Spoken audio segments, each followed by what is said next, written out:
You're listening to Kickoff on Talksport with Ladbrokes 18+, gambleaware.org, live in the stadium in Belgrade, where England are about to take on Serbia. And all of a sudden, with just under 15 minutes to kick off, the noise has just ramped up that little bit more. If you head to the website, talksport.com, go to the transfer notebook, there's more detail on Nuno Espirito Santo leaving Nottingham Forest, and more on Ange Postecoglou taking over at Nottingham Forest as well. Stuart Pearce, a former Forest man, alongside me. Is this likely to affect any players? There's a number of Forest players involved tonight. Is this likely to affect them? Is it going to be on their minds at all? Their manager won't be there, or their old manager won't be there. When they get back, it'll be a new one already. Well, it certainly would have been a talking point coming into the game, but the magnitude of this game for both teams, I think they'll shelve any club commitments and concentrate fully on the game. And I know you were on Talksport earlier discussing what's happened at Nottingham Forest, but for those who haven't heard that, a brief take please on Nuno going, Ange Postecoglou coming in at your old club. Yeah, I think the fans had a real sense of love for Nuno, and I think he got Nottingham Forest, as did Steve Cooper before him. So Forest have lost two managers that they admire greatly, I think, and supported well.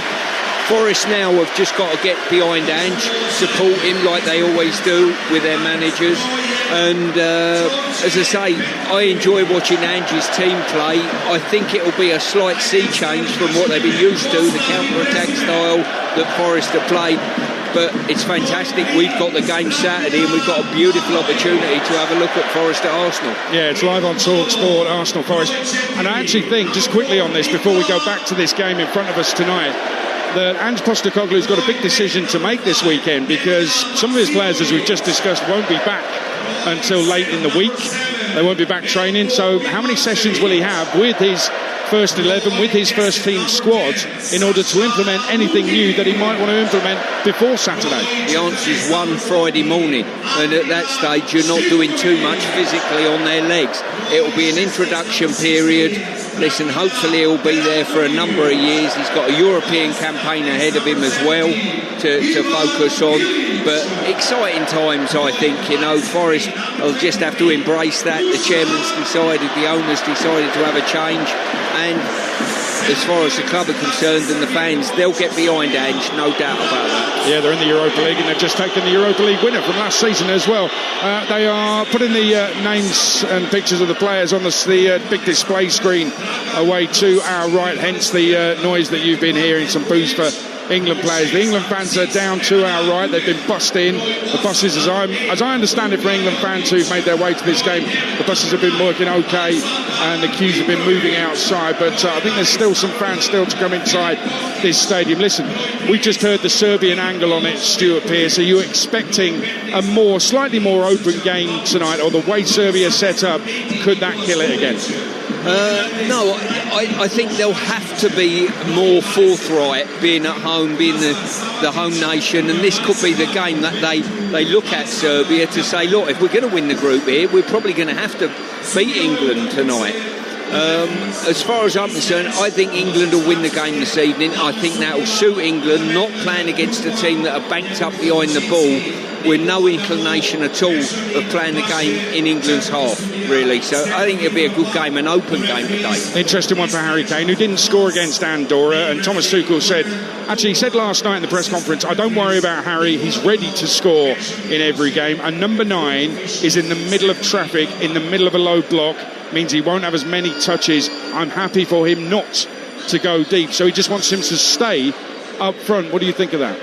Well, Harry's rely on those wide players delivering the ball to him. Both of our goals, as we pointed out, come from crosses.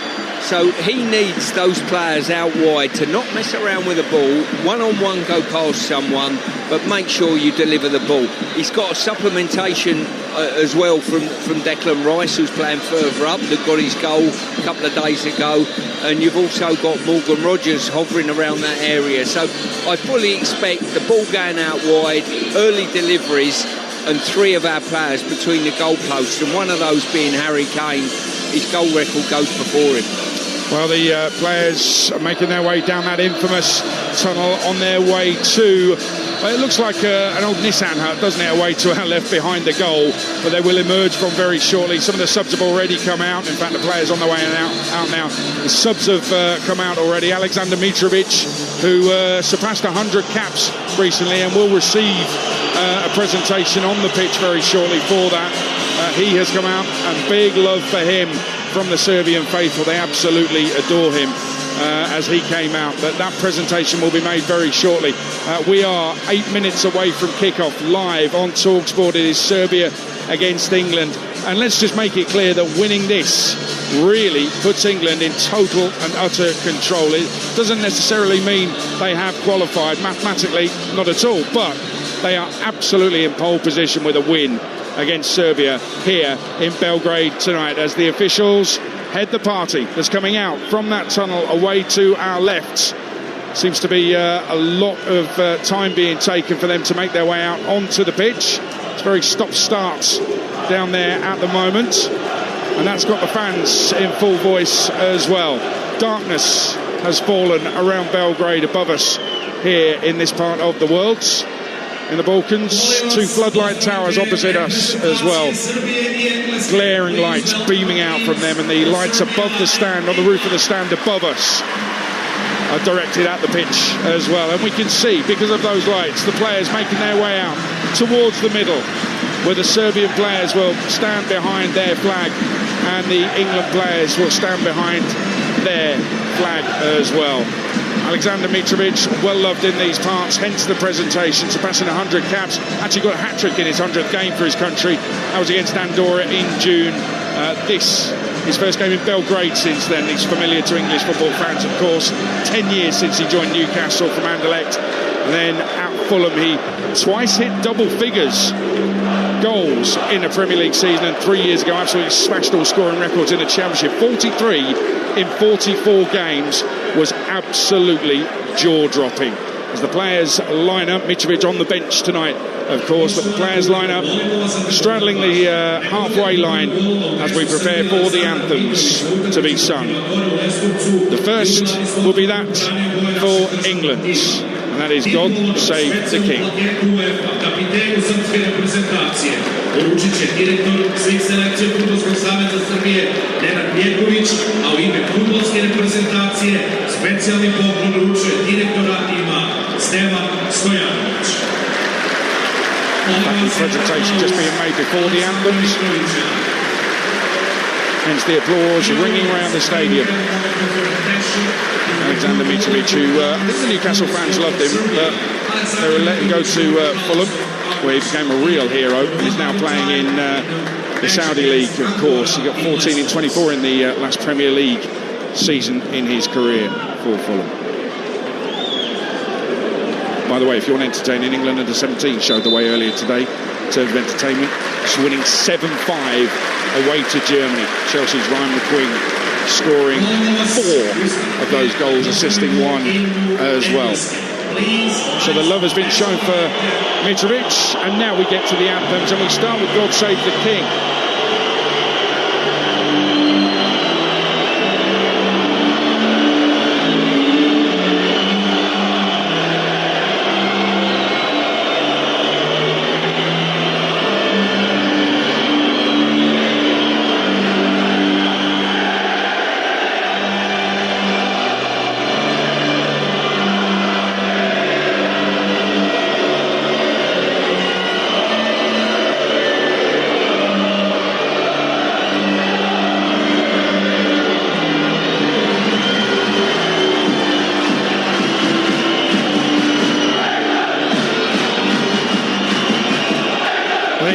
In fine voice for the anthem and getting straight into an England song as well. Now the Serbian national anthem, God of Justice.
Sports Bar tonight is O'Hara and Cundy from 10 after we've got reaction here in Belgrade to this game. And this is the game they're going to be talking about on their show.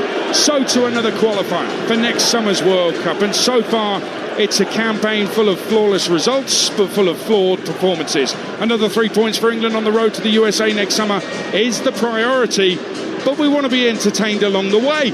Is that possible?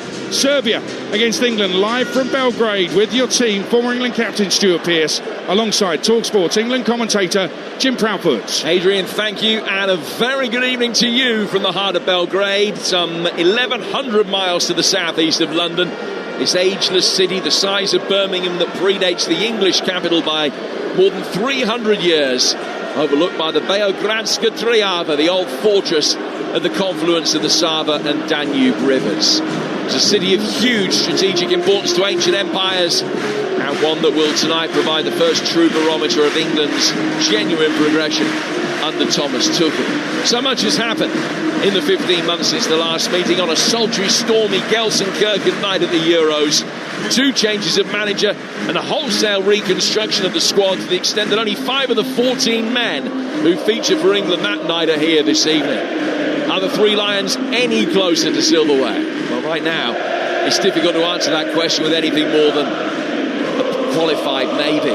For Serbia, very little is different. Same coach, same formation, pretty much the same players, but the raucous intensity of the Rajko Mitic Stadium makes this a far cry from that previous meeting in Germany's industrial heartland. Tonight, for England to need to play the opposition and not the occasion. Taking 6 points off Serbia is the passport to the World Cup.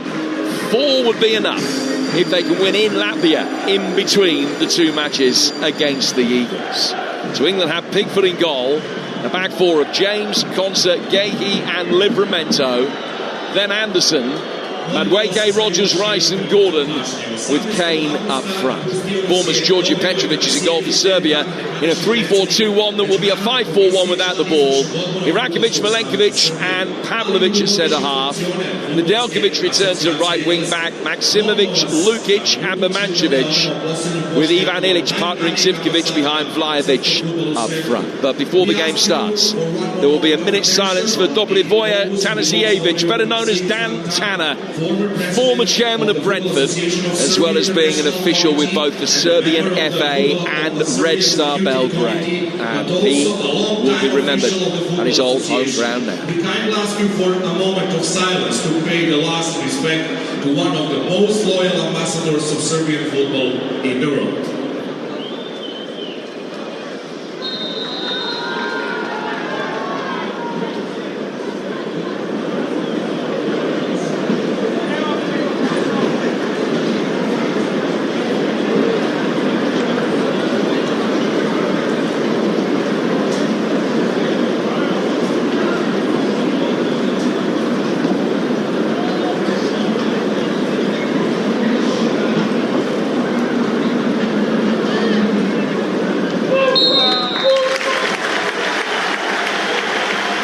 Tribute to Dan Tanner. And how great that it was immaculately observed by both sets of supporters. England in all white tonight.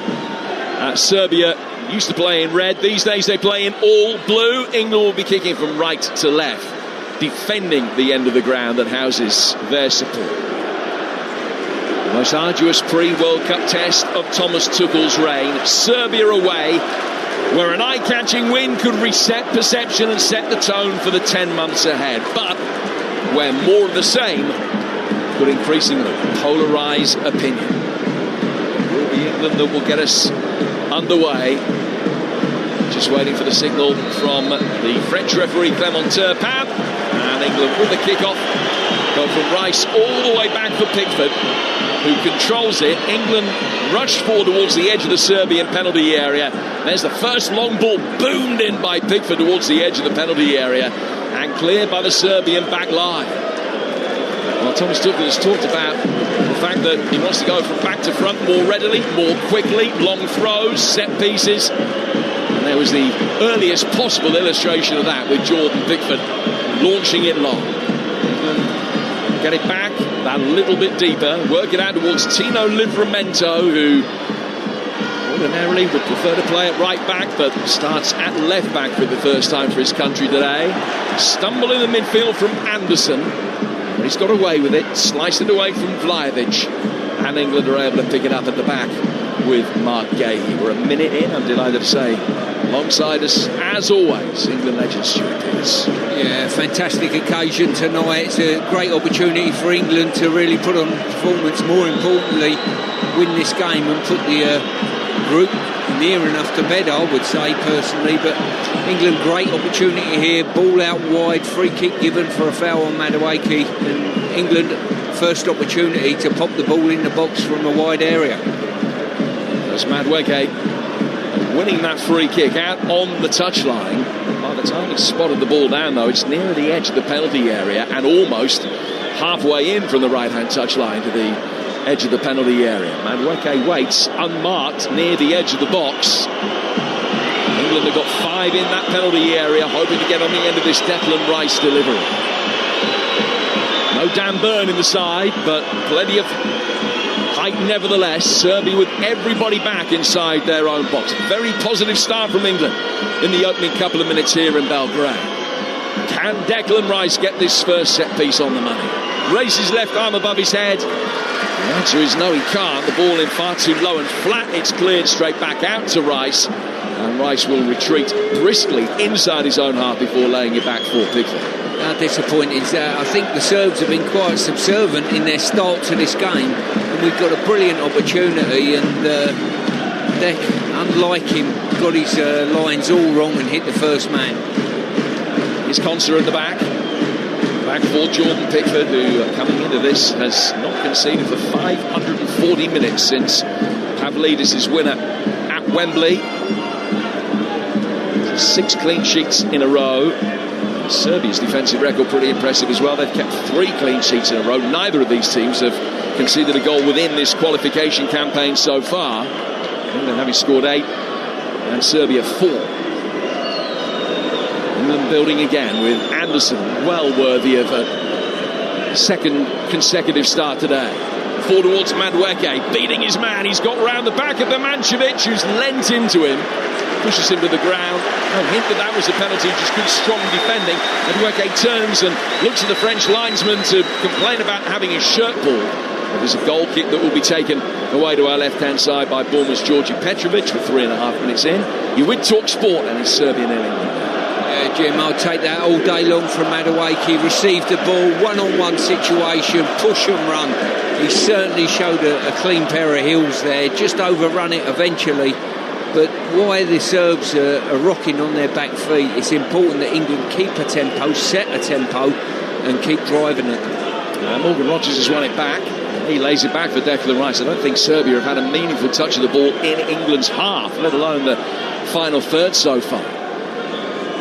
But the other side that like to counter-attack, getting the ball forward towards Vlahovic. It's England that are in possession here with the blonde-haired Gordon, who's coming for Rashford today, working the ball through the midfield, out towards the right-hand side for Madueke, who's dropped the shoulder, trying to take on his man on the outside, lays it back instead, an opportunity for Reece James to deliver that he's passed up. He's played it that little bit deeper.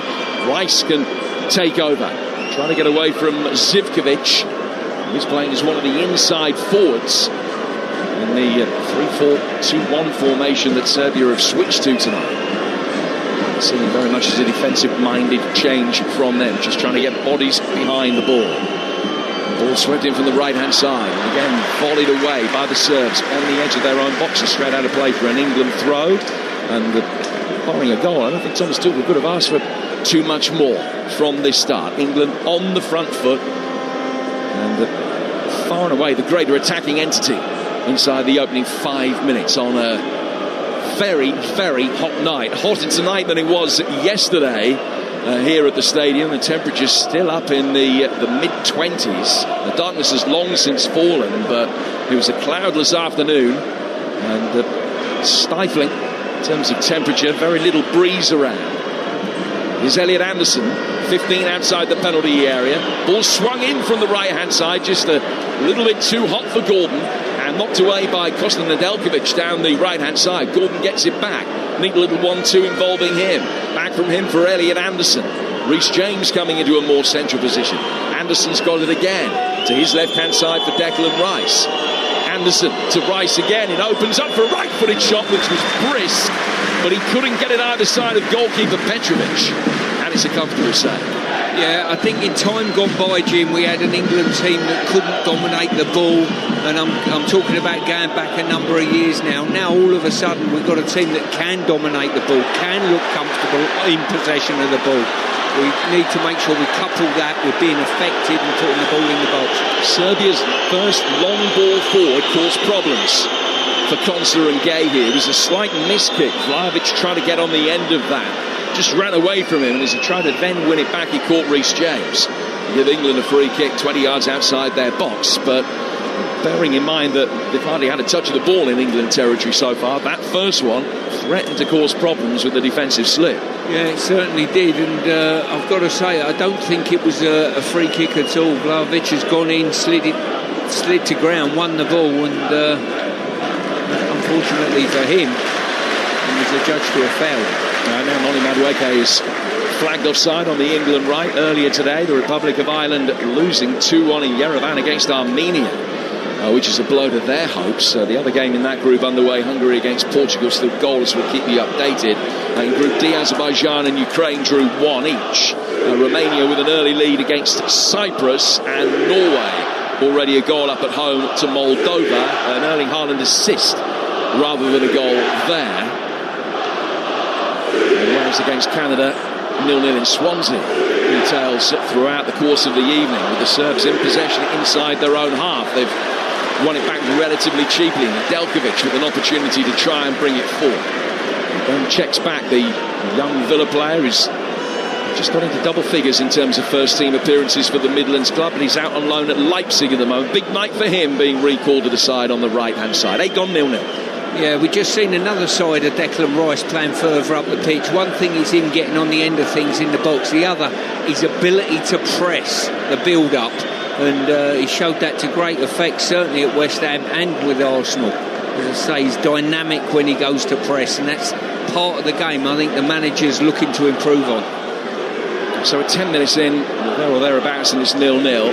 Let's try and take hindsight out of it. Do you like the balance of the team? Do you like the team that has been picked tonight? And this is something we can revisit, obviously, when we're doing Talksport's daily podcast. We'll be reflecting on everything tonight. But as things stand, do you think he's picked the right team for the game? Yes, I do. I think the balance looks right. Anderson, all the players have settled in, look very comfortable in possession. We've got a threat in the wide areas, more so at these early stages on the right-hand side. From James and Madueke, they've had more of the ball, but everyone looks more than comfortable. Looks a good balance in the side. 2 centre-halves, 2-on-1, no problem. Now Madueke seen plenty of it. They tried to get him in again down the right-hand side of the box, and Pavlovic was forced to concede a corner as he came back, tracked his run well, and taps it out of play. First corner for England. Yeah, really good play. Once again, down the right-hand side. We've really got a bias towards our right-hand side. We've had a lot of fruit there, and it looks as though there's a fear of the pace and the athleticism within our ranks that's putting them on the back foot. They were hoping, as we spoke about before the game, Jim, to come out and put England on the back foot, and that's certainly not been the case.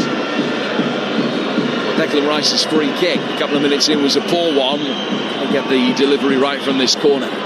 Same 6 players for England inside the penalty area to attack it. It's going to be a right-footed away swinger from the England right.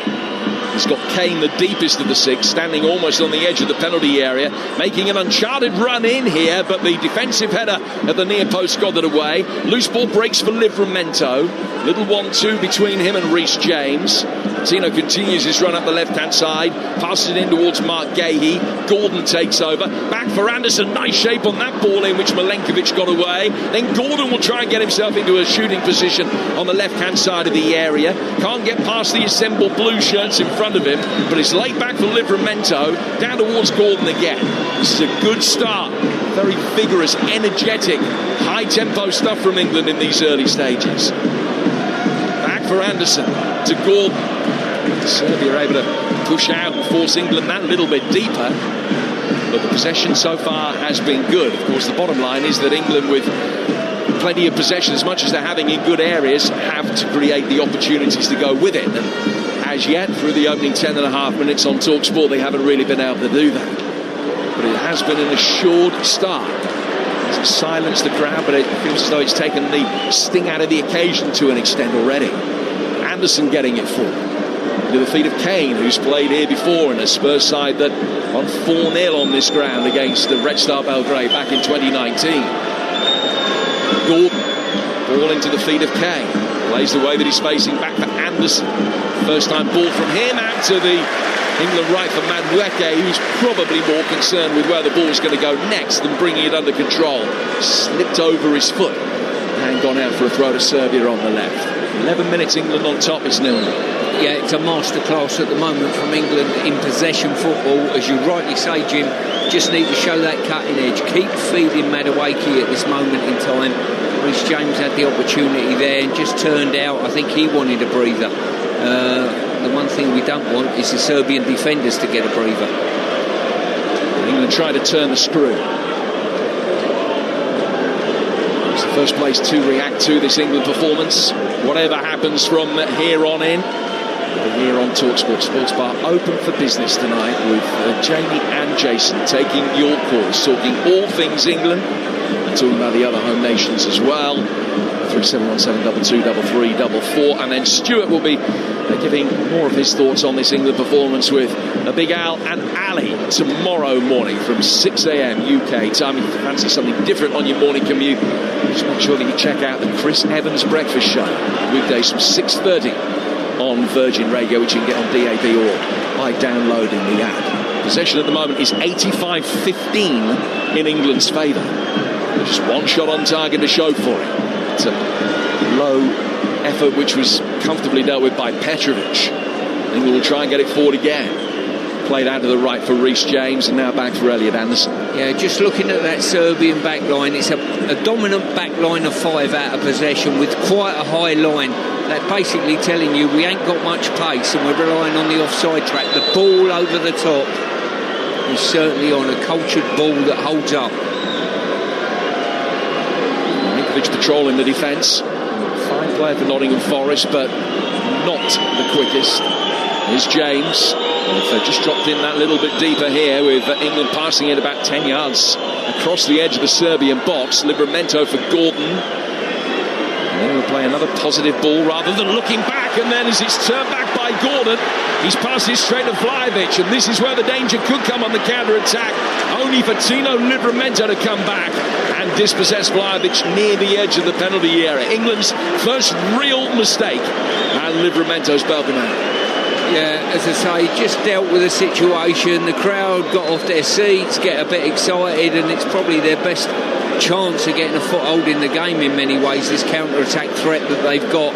But England can't turn the opportunity down of putting the ball in the box. When it goes to Madueke, if it comes back to James, he's got to put it in the box. Here's Gordon. Making his way forward up the England left. Pulls it back for Tino Livramento in defeat on the edge of the penalty area. Gordon again.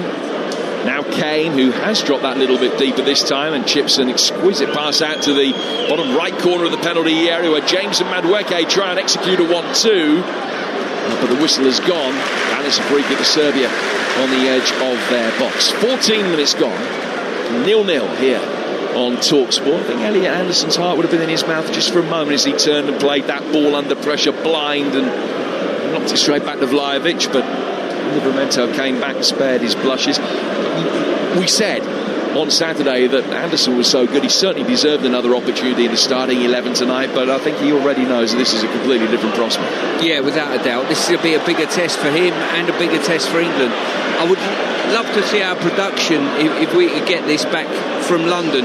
Every time the ball goes into that area, from the penalty box to the touchline to the corner flag, that area there, if we said every time that ball goes in that area, a cross has got to follow, how many times doesn't that happen?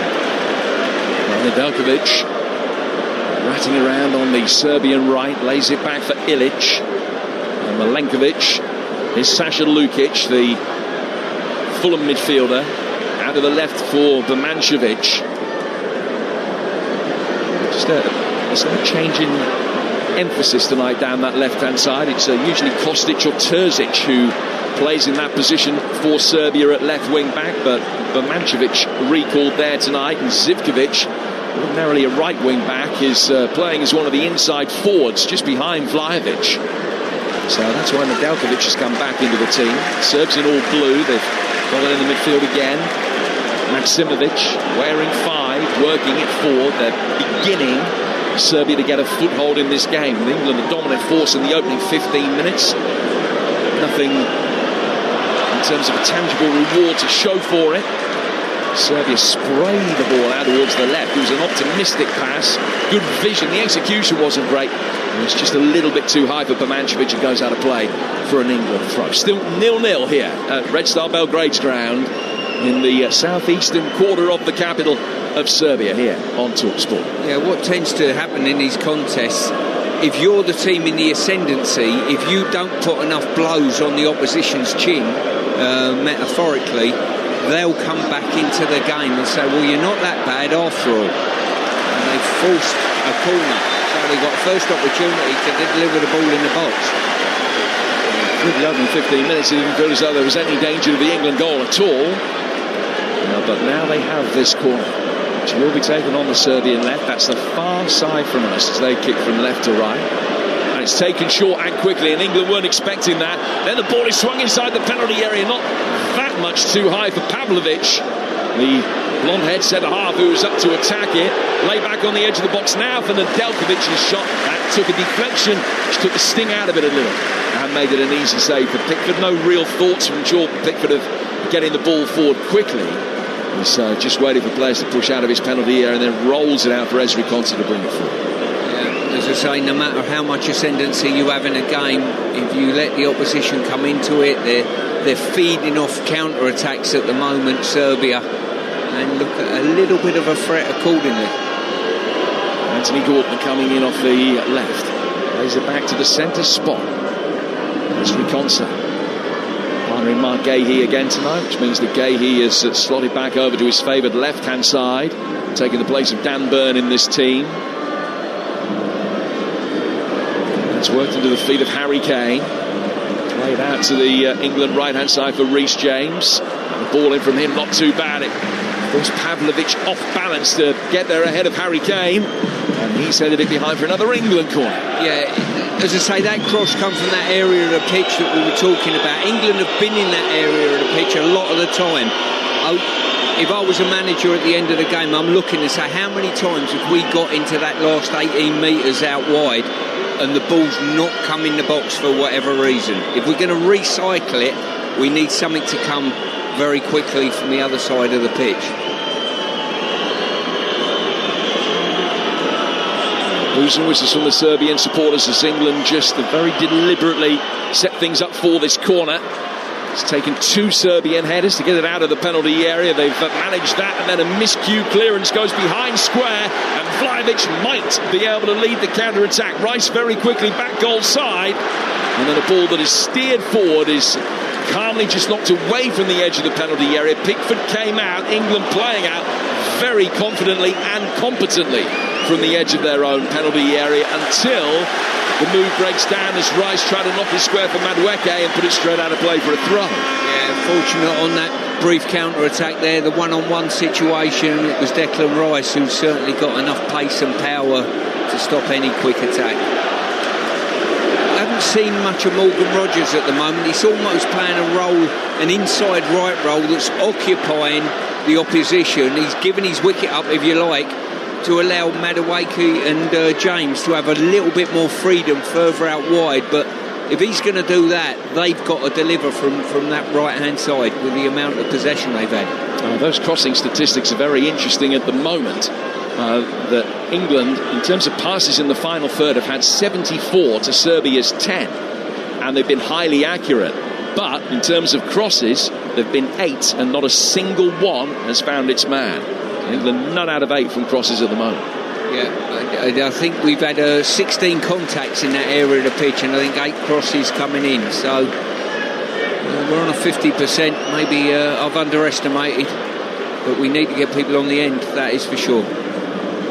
16 contacts in that area and no successful crosses. That will be the bottom line. 20 minutes in, it's 0-0. But it has been a start of encouragement as far as England are concerned. Certainly if you're a glass half empty kind of person, you might look at this and think that England have had lots of possession and done precious little with it so far. If you're a glass half full, I think that you would look at it that it's been a very assured performance from England against a side who, whilst they're 32nd in the world rankings, are much higher than that in the yellow ratings that we often talk about and think are probably more reflective of where sides genuinely are. England are 6th in that list and Serbia 21st. But it looks as though there's a much bigger gap between the two than that when you take into account that the away side have been so completely and utterly dominant in possession through the opening quarter of the game. It's 0-0. Yeah, we've got good possession in and around sort of the centre circle in our own half, and Jordan Pickford squeezing right up. I would be a little bit concerned on that because he's offering himself, but we don't need him. If we don't need you and we do mislay a pass, he's way out of his goal and in big trouble. England work the ball out of the left for Tino Livramento, who thought that the first time ball for his club teammate Anthony Gordon was on. Gordon with a lovely little pirouette will try and take it down towards the byline. He's still got Livramento in support. He plays it back for Livramento now. The former Chelsea and Southampton man's forced to go back deeper still. Gahey for Konsa, who takes possession and strolls through the centre circle with purpose. Passes the ball out to Reece James. And now to Noni Madueke, level the edge of the penalty area. 2 ahead of him. He's laid it back. Ball in deep. Rice with a header at the far post. And it's comfortably saved. That's exactly what's needed there. Ball out to Madueke. 2 players front him up. He's got nowhere to go. Lay it back so James can come on and put it in first time if he so wishes. He'd done that first contact from at the far post. Good play. Midway through the first half. That's the thoughts of the former England captain, Stuart Pearce. It's 0-0 here in Belgrade. At this stage of the last time that England played in this stadium, they were 3-0 up and a 4th goal was only seconds away. It's not been that kind of electrifying, blistering start this evening. It was against the old Yugoslavia. It is Serbia that have retained Yugoslavia's international record, if you see what I mean. England have played against Serbia and Montenegro since, and of course Serbia themselves with that Jude Bellingham winner in Gelsenkirchen at the Euros, but this is England's first game away to Serbia. With Petrovic, the likeable Bournemouth custodian who recently arrived there from Chelsea. He's fired it forward, long through the middle. Vlahovic the target. Just joining us, there's no Mitrovic again tonight. They're playing with 1 up, and it's Vlahovic on his own rather than alongside Mitrovic or Jovic. Here's the familiar figure of the captain, Milenkovic. Pavlovic to his left-hand side. He's gone in towards Ilic instead. Now out towards Zivkovic. Birmancevic was waiting. Zivkovic couldn't play the ball in towards him. It bounces awkwardly on the edge of the England box, but Anderson can take control of the situation, and then there's no pressure from Lukic on Konsa, who can pick a pass, had the time to work out who was where, and he's played it down towards Elliot Anderson. Back from him through the midfield for Rice.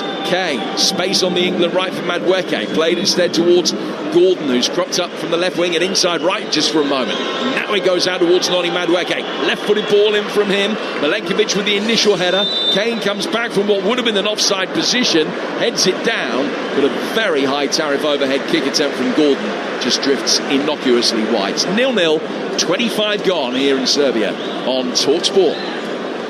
Yeah, as I say, the room that Madueke's got on that right-hand side, superb. He's fronted up one-on-one all the time, which isn't a bad thing for us.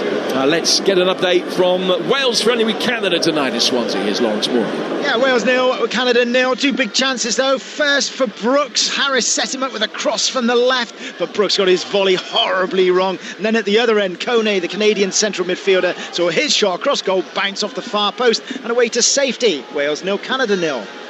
Cheers, Lawrence. The other game in England's group, currently being led by Albania. They've just scored with Christian Slani, the Torino midfielder. Albania 1, Latvia 0. That one going as expected. I'll tell you the live table in a moment as Gordon bursts inside the area, right-footed shot. Petrovic got hands behind, he was able to punch it clear. England's best moment of the game so far, and then as Serbia looked as though they'd been caught in possession, the whistle has gone, and a free kick given for a foul by Reece James about 20 yards outside the box. But that was excellent from Anthony Gordon. Yeah, it certainly was. He went on the dribble, headed straight to goal, cut inside, opened up on his right foot, give it both barrels, and the goalkeeper put two strong fists behind it to palm it away.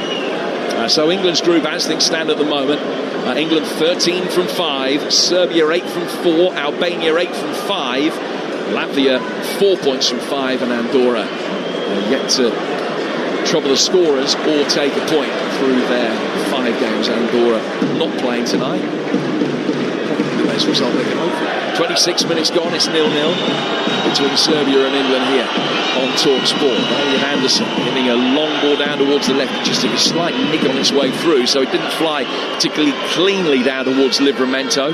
But he's making life difficult for Nedeljkovic, and his persistence sees England rewarded with a throw midway inside Serbian territory. 0-0 the score. Livramento's throw down for Gordon, who then, having played the pass, was clearly pushing the back by Ivan Ilic, a young midfielder who was once on the books of Manchester City. The free kick has gone England's way. 0-0 the score, 27 minutes gone. And England have tightened things up defensively, and we always talk about the extenuating circumstances for June friendlies, but this was something we mentioned the other day. That game against Senegal, who were in a similar position rankings-wise to Serbia, England faced 9 shots, which was more than they faced in 90 minutes of a game for more than 10 years. But there is the odd individual error which hasn't been catastrophic aside, and much more defensive solidity from England so far tonight. Now they work the ball forward. Madueke's inside the area, and he's tapped just wide from close range. But it was Kane that was coming onto it. It looked as though it took a little deflection. Madueke drawing the goalkeeper, flicking it to his left. Kane then tried to find the far post. The referee said it didn't take a touch on its way past. Harry Kane adamant that should have been a corner, but a really good chance for England. It really was. It's a fantastic turn, probably about 25 yards out. I think it was from Kane that put Madueke away, and how that's not ended up in the back of the net, I don't know. Well, he scored 5 of his last 6 games, Harry Kane. He's got 12 in 9 away World Cup qualifiers in his career. He'll be hugely disappointed that he didn't extend his tally there with what would have been his 74th goal for his country. 22 ahead of Wayne Rooney. Anderson plays it back towards Gahey. Gahey to Rodgers. Rodgers with the ball forward through the midfield. And here's Anthony Gordon. He's got options either side of him. He's gone for goal himself, and Petrovic can dive to his right and tip the effort away. Livramento picks it up. Back from him to Kane. Kane is 10 yards outside the penalty area in a shooting position. Works it inside the box. It almost came back from Madueke. Kane will be able to take over, and then a scything challenge on him. 2 yards outside the box. Results in a yellow card for Lukic and a free kick for England. Yeah, Harry Kane done well. He tried to shove one into sort of, I think, Morgan Rogers in an inside right position near the edge of the box. He's come back to him off a Serbian player, and then he's running on. He's looking literally a yard outside the box. He's looking to get a shot away, and at that stage Lukic has just hauled him down. Now, wow, this is a fantastic, directly in the middle of the goal, a yard out from the edge of the box. A fantastic opportunity. They've got to hit the target though. Now Sasha Lukic with a yellow card. That means he's suspended for Serbia's next game, which is the relatively local derby at home to Albania.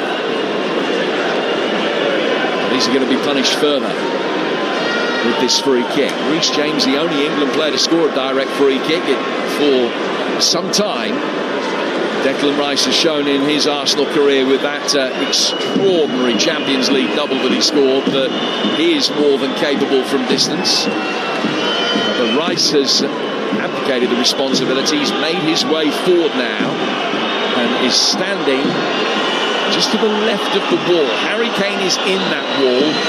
but he's not the requisite metre away, certainly to start with. He is now being told exactly where he can go.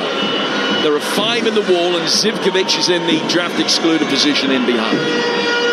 Kane is now the requisite distance away. Madueke stands hands on hips, but Reece James is looking the favourite here. If anything, you'd say it might be a yard too close to the edge of the penalty area, but it's still a great position. Can he get it up and down in time? Petrovic, who will have faced a few of these in training. This is a big moment. It's James, and he's blasted it straight into the wall. Big England appeals for a handball. Nothing given. Alenkovic urges the wall and the rest of the defenders to push out. England will come again, the second phase of play, level with the edge of the penalty area. Gordon gets to the byline, stands it up deep towards the far post. It's headed away. Madueke is going to be able to pick that up. And he's followed out of the penalty area by Birmancevic. He's just been able to keep it in there, Noni Madueke. Laid back for Elliot Anderson to Reece James. Low ball in from him, and Petrovic can't prevent that hitting the side netting after a deflection. It's another England corner. 0-0, but a good 5-minute spell. Yeah, Reece James is the one who's decided to take the free kick on. For me, it's a left footer all day long. Goalkeeper's side, he's decided to sort of close his foot and pull it with his right foot, and it was a muted shout for a penalty from Reece James, suggesting it's hit a hand. But not the best of free kicks. Great opportunity though. Elsewhere, Norway 2, Moldova 0, Hungary 1, Portugal 0. Iceland lead in France by a goal to 0. Romania 2-1 up in Cyprus. Another game in this group. Still Albania 1, Latvia 0. This one is still goalless, as is the Wales-Canada friendly. Corner to be taken from the England right again. Another away swinger from Declan Rice. More curve on that, and he's headed in off the inside of the post. Harry Kane attacking it. Stoops, conquers, and England lead. No more than they deserve. Great delivery from Rice. Kane making that run in from deep again. Nobody had picked him up. He got his head to it and diverted it with real precision in off the left-hand post. It's goal number 74, and it's a big one. Serbia 0, England 1. Well, all England's possession now is bearing fruit with this goal. Fantastic ball in on that occasion, and in and around the penalty spot. Serbia won't be happy with this. Harry Kane, he's hardly got off the ground. He's stooping to head, coming away from goal. Fantastic header. The guidance is brilliant, just in off the far post. And if he doesn't score against Andorra, you know another one's coming any given time very soon. Well, Thomas Tuchel said yesterday he wasn't worried about Harry Kane in the slightest on the back of a performance against Andorra where he was given very little service and hardly a chance worthy of the name. And that's why 6 goals in his last 7 England internationals, and England lead by a goal to 0. And that could be the platform for a huge win and a monumental step towards the 2026 World Cup in North America. Now, the side who haven't conceded a competitive goal for over 8 hours just have to keep a clean sheet. It's Serbia 0, England 1. Yeah, and I think that will settle England down a little bit. They've been pretty comfortable in the game with their possession, but it's always nice to put one on the scoreboard. Konsa has given it away, but no harm done. He's back in position to be able to shepherd the ball over the line along with Reece James now to play for a goal kick. Another Harry Kane goal in qualifiers, Stu. He's played 40 and has now scored 44 goals in qualifiers. He scored almost as many goals in those 40 qualifiers as any other England player has scored in history. Quite incredible, as I say. So reliable, you know full well. He knows exactly. Tuchel's press conference the other day, basically he's telling us don't worry about Harry Kane, he knows where to go to sniff out a goal, and he certainly did there. And now Anderson has played it forward. It's a clever touch around the corner. Madueke is inside the penalty area, and it's 2 in 2 minutes. This is much better from England, and what Thomas Tuchel was hoping to bring. Give devastating there on the counter-attack. Anderson, the instigator of it, flicking the ball forward. It was turned round the corner. Madueke made the run down the inside right channel between Pavlovic and Milenkovic. He had time, he had patience, and he had the resolve to draw the keeper, slot it past him. Noni Madueke with the goal. His first for his country, and England are 2 up in Belgrade. Absolutely super. The Serbians have just got no answer for the pace of England. They're too quick for them. And on that occasion, when Madueke drove in, you knew full well there was either a pass on to Harry Kane, who was waiting, but the finish was sublime. Well, Anderson did well, but the touch from Morgan Rogers just to come towards the ball and feather it round the corner for Madueke was a majestic moment. And Are You Scotland in Disguise is the song from the England supporters away to our right-hand side. Serbia 0, England 2. Kane on 33, Madueke on 35. And England, as things stand right now, are 7 points clear at the top of the group. Yeah, and the Serbs look shaken, as you would expect. 2 goals down. And England have dominated from the offset, really. The only time they've hesitated on occasion is when they've given the ball away in total possession. It's given the Serbians a touch of a lift. But in the main, Madueke's got the beating of his man. We're feeding him on a regular basis. Now he's got his reward. So England leading by 2 goals to 0. And that flurry of goal-scoring activity means we're a little late on the England trivia question for tonight. But I'll tell you what it is in just a moment. As the ball is played forward towards halfway by Serbia, looking to get themselves back into the game before half-time. Nedeljkovic, guarding from the right-hand touchline, playing it forward into the feet of Vlahovic. Vlahovic coming back. Finds Sasha Lukic. Lukic is 15 yards outside the penalty area with Vlahovic waiting on the right. Worked down towards him again. Left-footed ball played over the top, but Ilic knew he was offside, and he goes straight through for Pickford. So here's tonight's England trivia question. How many players are still playing professionally who have scored 8 or more goals for England? So how many players are still playing professionally who've scored 8 or more goals for England, and can you name them?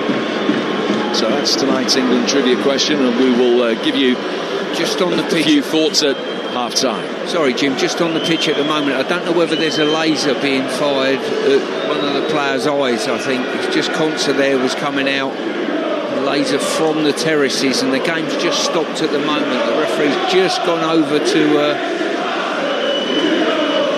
the fourth official to make him aware of this. That was a great spot. Ezri Konsa saw it too. Shone right into his eyes, a laser pen or something, and he just stopped his run as he was bringing the ball out from the back. So play will restart with a drop ball to Ezri Konsa. England leading by 2 goals to 0 here in Belgrade on Talksport. No movement at all from the flags, which hang limply. 9 of them over on the far touch line, just on the top of the roof of the stand over on that far side. No movement. It's an airless Belgrade night, but it's been an excellent one for England and for Thomas Tuchel's men so far. It's the kind of performance that he would have been hoping for. A much more worthwhile test than he's had so far, and England are passing it right now. They're trying to get it forward for Rodgers again as he looks to make it 3. Knocked away by Pavlovic on the edge of his own penalty area. Kane is much, much deeper. He's picked up the ball near the edge of the centre circle, looks for Gordon, and as Gordon tries to bring it away, he's pulled Nedeljkovic back and has received a yellow card. First shown to an England player tonight. There's nobody in the England starting lineup who's on a yellow card and running the risk of suspension, but Gordon is booked. England 2 up with 5 to go to half-time. I'm just looking at Jordan Pickford here, and his position is very, very advanced when we're in possession. He's looking to say, give it to me if you want. For me, for a goalkeeper, just keep out the way. They know you're there, stay where you are. I just get the impression, Jim, that he wants to get involved in the game, you know, and you don't have to do that as a goalkeeper. Livramento's just been caught here, an England free kick just inside Serbian territory. You think that is Pickford rather than England instruction to him about his starting position? I just think when the ball comes into his hand and into his possession, he's hanging on to it just a little bit too long, and I'm being ultra critical. Look, there's a pass on now and he's still got the ball at his feet. For me, just give the players the ball. Give the outfield players the ball. Side foots it forward over the halfway line. Ball is played back by Pavlovic to his goalkeeper, and it's cleared towards halfway. 2-0 England, 4 to go to half-time. Deadlock broken as well in Swansea. Lawrence Mora. Wales 0, Canada 1. Derek Cornelius of Rangers has scored it from a free kick around 25 yards out, left-footed. He's killed it over the top of the wall and into the top corner. Sensational free kick. Wales 0, Canada 1. Gordon plays the ball out to the England right-hand side, where James and Madueke, that time with just the cross purposes. And a harmless ball at the right-hand side of the penalty area is innocuously gone over the dead ball line and out of play for a goal kick. That announcement that you heard, incidentally, from the man on the public address system, who's sitting only about 4-5 feet away from us, was just a request that lasers aren't used. And that drew derision from the home support. 3 to go to half-time. England 2 up. Good value as well for the advantage. This has been the best half of football under Tuchel so far.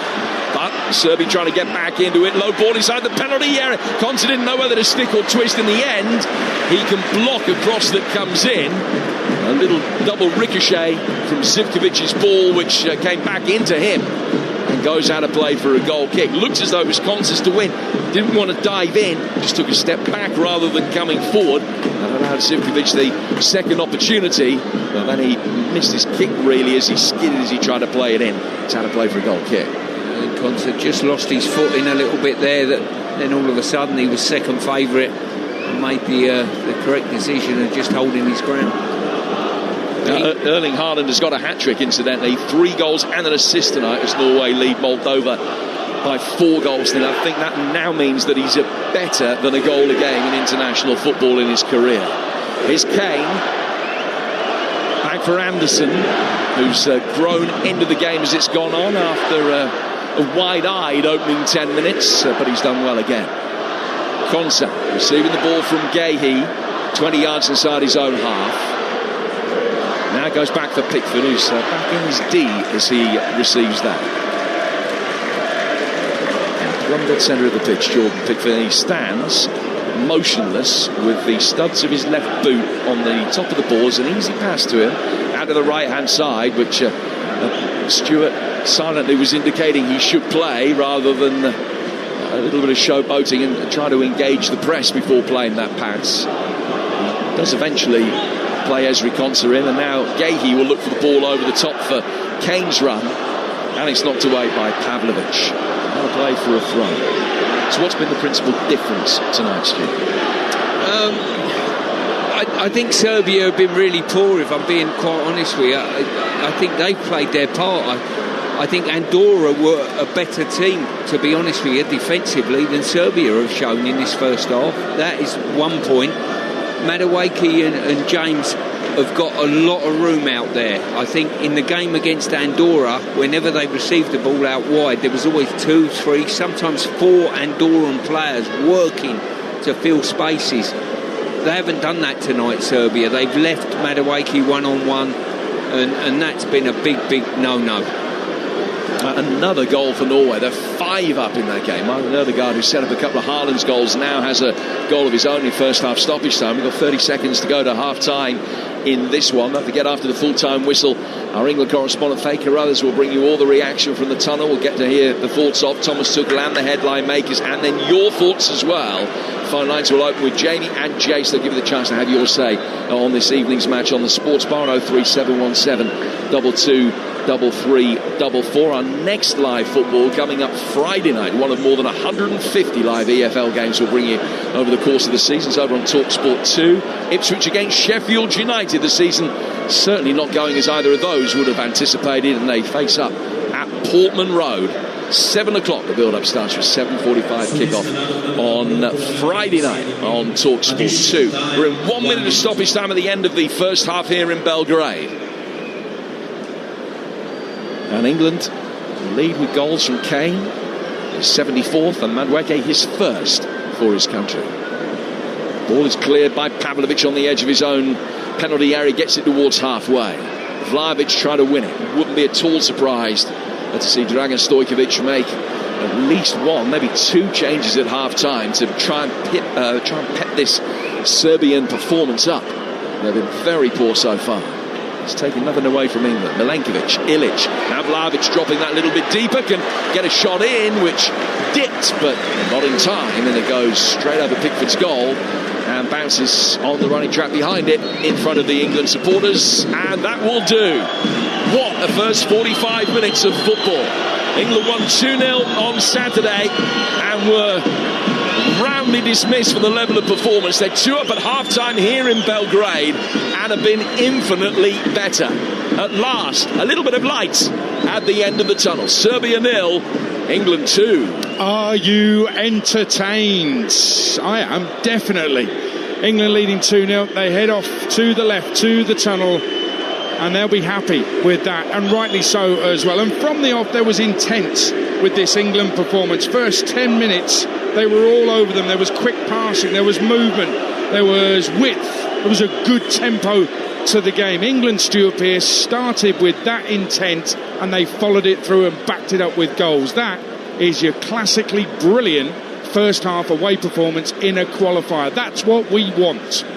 Well, they certainly dominated the ball from the first moments and with the team in ascendancy, looked very comfortable into the game. Serbia offered very, very little, and all they'd done was erode their own confidence in many ways, Serbia. I think from a physical context, England are sharper than them, quicker than them. There's a fear factor in going tight on people, and there's so much room on the right-hand side for James and Madueke. They've had an absolute field day.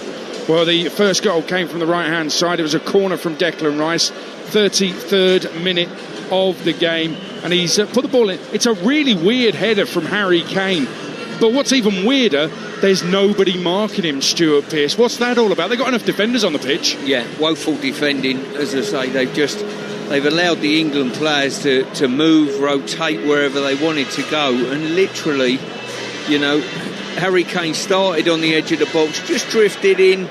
Madueke sort of half got a block, if you like, and as I say, we're watching a replay, and you can say they're moaning a little bit about the block, and I'm not sure which Ilic it was.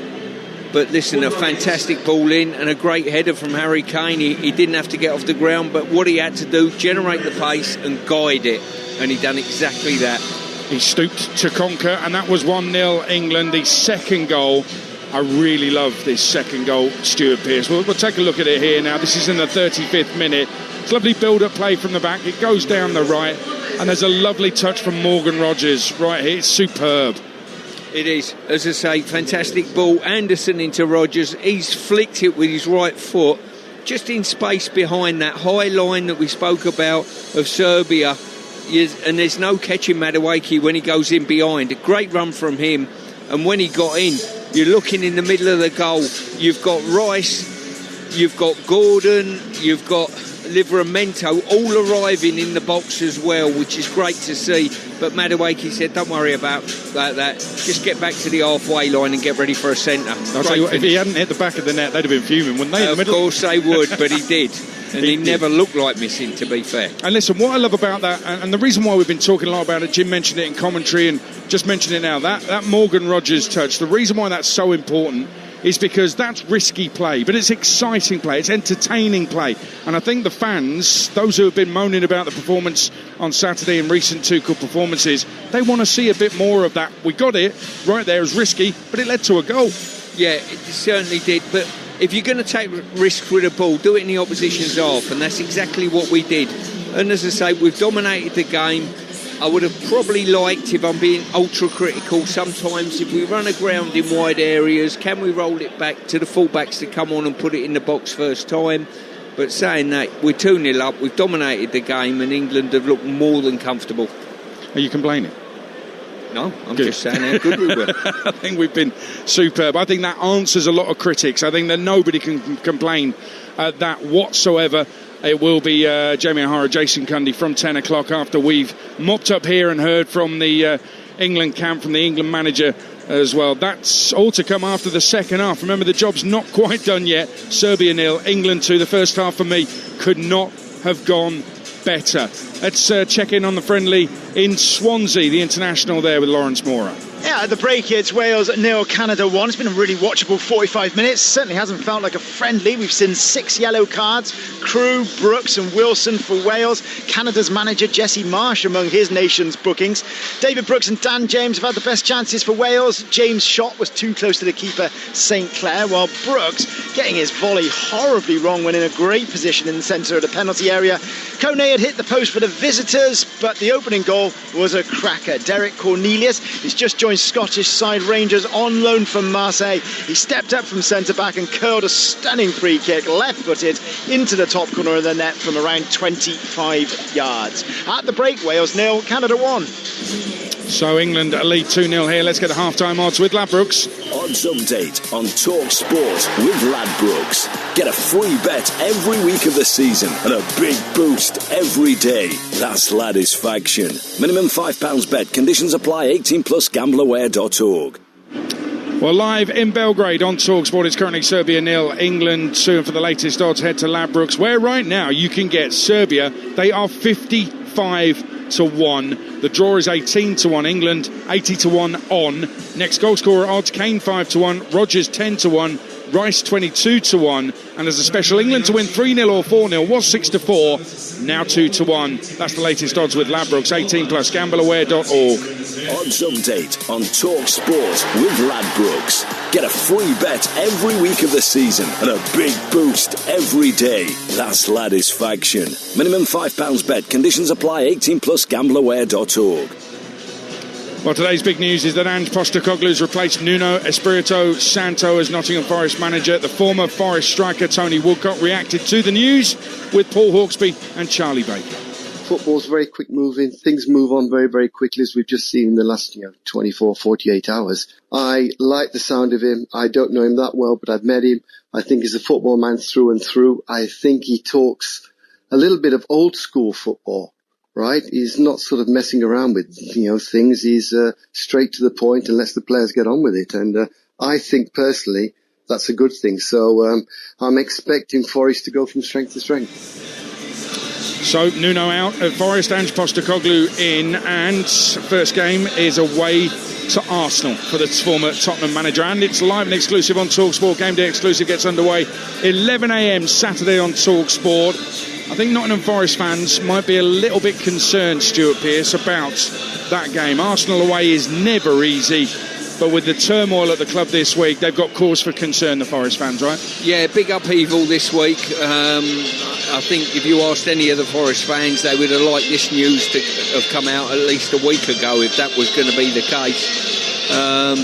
Either way, Ange won't be able to have contact with too many of the players because they'll be away on international duty, but it will certainly give more interest to this game at the weekend. It will, and it's live and exclusive and only on Talksport Saturday lunchtime. Second half here in Belgrade is coming up live on Talksport. England lead Serbia by 2-0. The fans were chanting in the stadium. We've had it translated. They want the manager out. Not good enough. He's going to have to change things at half-time if Serbia are to get back into it, because England in complete control. Second half coming up live on Talksport. Kick-off on Talksport with Ladbrokes. 18 plus gambleaware.org. At Morrison's, we're cutting the price of hundreds of essentials across your big shop. That's great value on your midweek meals. Chicken breast fillet, 630 grams, was £5. Now £4.65. Enchilada kits were £1.77. Now £1.60. And a 3-pack of onions was £1.10. Now 95p. That's hundreds of prices cut across your big shop. More reasons to shop at Morrison's. Majority of stores excludes Morrison's Daily. Online may vary. Enchilada kit 620 grams. Bring in at lunchtime. Get the kids off to school. Squeeze in that gym class. when are you going to find the time to search for a new car? At arnoldclark.com, you can find your perfect car, build a deal that suits you, and reserve it, all with a few clicks. Plus, you're guaranteed the best used car deal in the UK. Find your car and view our price guarantee at arnoldclark.com. We make it easy. When it comes to sports betting, it's important to cool off and play safe.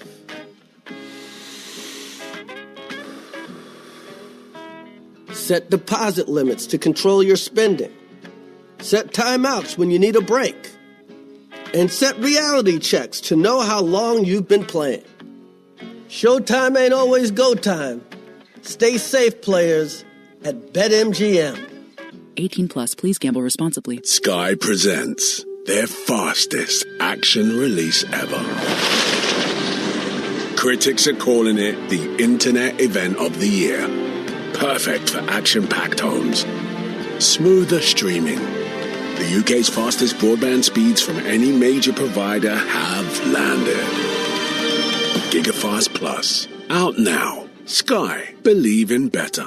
Available to 12% of UK homes. Verify at sky.com/fastest speeds. With LV, I can get my home insurance from just £179. They've made it easy for me to get a great price. And their 24/7 emergency helpline lets me look after what matters to me. Because insurance is simple when it's me and LV. No wonder we're rated excellent on Trustpilot. Get your quote today at lv.com. 10% of new customers paid £179 or less November 2024 to April 2025. LV General Insurance is part of Allianz. Turn on NordVPN. It will help you avoid digital threats and will encrypt your online traffic too. Visit nordvpn.com now. NordVPN. Cybersecurity built for every day. Kick off on Talksport with Ladbrokes. 18plusgambleaware.org. Stamina, celebrity, Lightspeed weeknight football. Kick off live on Talksport. Another away swinger from Declan Rice. More curve on that, and he's headed in off the inside of the post. Harry Kane attacking it. Stoops, conquers, and England lead. It's round the corner, Madueke. He's inside the penalty area, and it's two. 2 in 2 minutes. This is much, much better from England. Well, you're not wrong, and at the moment England are 7 points clear at the top of Group K as things stand. Wow, still haven't conceded a goal in this, their fifth game in the qualifying stage. Let me tell you about some more live football that's up and coming on the Talksport network this Friday. Ipswich take on Sheffield United in the Championship. Jim Proudfoot will be there for Talksport 2's live and exclusive commentary. That, by the way, is Ipswich in 20th against Sheffield United, who are bottom of the table and completely pointless after 4 games. As Jim mentioned in commentary, they've not had the starts they expected, either of those two sides. Saturday, as I say, 11 a.m. game day exclusive, will be live from the Emirates with Rashmin Chowdhury. Arsenal taking on Nottingham Forest as the Premier League makes its return. In the afternoon on TalkSport 2, Oxford Leicester in the Championship live commentary. That's followed on TalkSport 2 by Stoke Birmingham in the Championship as well. Meantime, I will be live at Fulham, who take on Leeds for Game Day Live. All the goals as they go in on TalkSport with me, Mickey Gray, and former Premier League captain Troy Deeney on the show as well. And we've got a special for you on Saturday night. Brentford-Chelsea is live and exclusive on TalkSport. Kicks off at 8. Baker Others will be your host for that one. And Sunday, Southampton-Portsmouth, the big derby on the South Coast in the Championship, is live and exclusive on TalkSport. Kicks off at midday. And let me tell you about the Game Day Live show on Sunday. That comes live from the Etihad. Man City against Manchester United. So the show starts at 1:30 through till the conclusion of the Manchester derby at 6:30. 5 hours of solid football. Sam Matchface, Alex Crook will be at the Etihad for the derby. And Erling Haaland will be going into that derby in form. He has scored a hat-trick in the first half for Norway against Moldova tonight. That's a hat-trick in fundamentally half an hour. So he will be buoyed going into the Manchester derby this weekend. We're expecting Stuart Pearce changes from Serbia in this second half, and England have to be aware of those changes, but this is not a lead they should relinquish. They're in control, aren't they? Yeah, they're in full control, and it's down to them. I think Serbia can't do too much about it. What England do, it's in England's hands at the moment. Keep moving the ball, keep waiting for the times and the spaces, and keep utilising our wide area. Absolutely, indeed. The trivia, by the way, that Jim Proudfoot gave us earlier, how many of those, still playing professional football, how many England players are there that have scored 8 or more goals? Well, I don't know if you've got any. I think I've got 3 of those. Phil Foden, has he one? Phil Foden? No, Phil Foden is not one. Yeah, bad guess, Stu, mate. Harry Kane. Harry Kane, well done. Raheem Sterling. Marcus Rashford. Okay, that's my 3. Okay. And the question was how many and who are they? So, 3. Would you like me to give you a hint? If it's 3, I've got it right. What prize do I win? How many players that are still playing have scored 8 goals or more, and how many of the 5 can you name? There you go. There's a hint. So 2 more. I think we'll have to work on this one. He's going to give us the answer to it. Around halfway through the second half? Yeah, something like that. Okay. I mean, are they still playing for England? Can I get any clues? Yeah, one of them still plays for England, yeah. Okay. No, both of them are still Premier League players. Oh, Premier League players? Yeah. So not Jude Bellingham? Yeah, no, there's your hint. So Kane 73, now 74, Sterling 20, Rashford 17, and 2 more who have scored 8 or more. It's just for fun. He'll give you the answer halfway through the second half. The ball is on the centre spot. Serbia are out. England are out. Harry Kane and Noni Madueke have given England a 2-0 lead here in Belgrade. It is commanding. It answers the critics, doesn't it? Well, we'll find out at the end of this second half. We'll find out when we get reaction from the England camp after the game with Faye Carruthers, and we'll find out on the Sports Bar from 10 on Talksport tonight. And don't forget, we will bring you our little podcast reflecting on this game as well later on in the evening, live from Belgrade. Let's get back to your commentary then. Serbia 0, England 2, and Serbia about to make some much needed changes. Your commentary on Talksport comes from former England captain Stuart Pearce alongside Jim Proudfoot. Well, as Dragan Stojkovic, the vastly experienced Serbian coach, made his way down towards the tunnel, he would have heard Stojkovic out ringing in his ears. It was an experimental side that he's picked tonight. He's made 2 changes. Nedeljkovic and Bermancevic, the 2 wing-backs, both taken off at half-time. Kostic has come on, who ordinarily plays at left wing-back. Jovic has come on as well. And so it's a side that is much more reminiscent of the one that played at the weekend when they beat Latvia. And they've moved Zivkovic, I think, back out to right wing-back. Jovic up front with Vlahovic. It's now going to be a 3-5-2 as far as Serbia are concerned. We're back underway. They've already won a free kick, given away by Morgan Rogers, who played that exquisite touch for the assist for the Madueke goal. And Serbia have an immediate opportunity to be able to get themselves back into this game, halving the deadlock. They've got a free kick that's 12 yards outside the England penalty area. And that's the cue for Milankovic to make his way forward. Pavlovic is in there as well.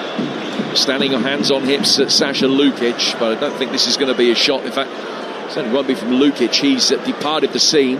Madueke peels away from the wall just to keep an eye on the ball being rolled to Lukic down the left-hand side of the penalty area. It's going to be a left-footed ball clipped inside that England box. It comes now from Kostic. It's really well headed away. Good defending by Kane, steering the header out towards the far side. Look for a moment as though the counter-attack could be on as a result of that. Only a really well-timed challenge on halfway prevented that happening, and play will stop because the England man is trying to lead the counter-attack over on that far side has gone down injured. Yeah, as I say, Serbia at full stretch when the afterburners go on from Livramento, and I think it was Gordon as well, put them under real pressure. But the last challenge has left Gordon injured, but not too bad, I don't think. It might even be Elliot Anderson over on that far touchline, who just had his legs taken away from underneath him. Reminder of the England side: Pickford in goal, James Conser-Gahey and Livramento, then Anderson, Madueke, Rogers, Rice and Gordon, and Harry Kane. Kane on 33, Madueke on 36, according to official timings. And England with 2 goals in just a shade over 2 minutes in that first half, leading by 2 goals to 0. And England have still only faced 2 shots on target in this entire World Cup qualification campaign so far. 5 shots on target themselves tonight, 10 shots to 2 all told. Here's Madueke losing out to Kostic. Great strength from Filip Kostic, the Juventus man, playing it through the midfield. There's a much greater purpose about Serbia at the start of this second half, not passive and sitting back and trying to soak it up now, having to come out and be a lot more proactive. Ilic takes it down towards the corner flag, but he's well defended. England will be able to play it away down that left-hand touchline, but then have given it away. Another opportunity with the ball inside the area. Didn't find Vlahovic, and England will poke it clear out of the left-hand touchline again. Another opportunity for them to try and bring it away on the counter-attack. Madueke is going to scamper after this. Pavlovic just got there first, and then really well defended. He's allowed the ball to roll over the line, out of play for a throw that he's taken really quickly. Back to his goalkeeper, bounced a couple of times, so Rodgers could put the pressure on Petrovic, and England win it back with a hurried clearance from the goalkeeper, finding a white shirt on halfway. 2-0 England, and we're 3.5 minutes into the second half in the company of Stuart Pearce here on Talksport. Looks as though Rice got a good opportunity, which is dragged wide. He got there on the edge of the D, brought the ball onto his right foot, but has slammed it wide at the far post. Yeah, it looks as though we're going to have a more flexible Serbian side in this half. They're going to have to come out and chase the game a little bit more, and hopefully that will play in our hands. We've got to make sure that we arrest any tide of upsurge they might come our way. England did lose to Senegal when they were 1-0 up. That was the first time in 46 games over 6 years in which they have seen a lead end up as a defeat. Currently unbeaten in 35 World Cup qualifiers, which is a run that stretches back to 2009 and a defeat away to Ukraine. It's unsurprisingly the best current run in European football. Hoping to extend that to 36 tonight, and looking really good value for it at the moment. In fact, it's Albania who are second in this group at the moment, with England 7 points ahead of them and 8 ahead of Serbia. 6 points from these 2 games against Serbia will see England qualify. They're playing out from the back here under pressure, and Serbia trying to press with real intensity. I think there's a feeling that if you can get through this Serbian press, it gives you an outstanding opportunity of being able to create something high upfield. They won't recover particularly quickly. They're doing their best to try and press the life out of England at the moment. Vlahovic leading the way, but Anderson, the other number 23 on the field, has got the ball at his feet, and he can bring it towards the edge of the centre circle. England still leading, and good value for the 2-0 advantage.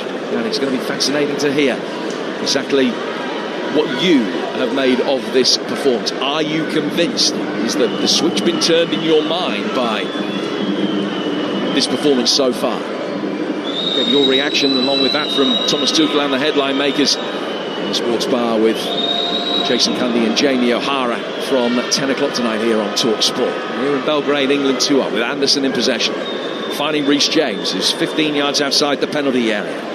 Goes down towards Noni Madueke.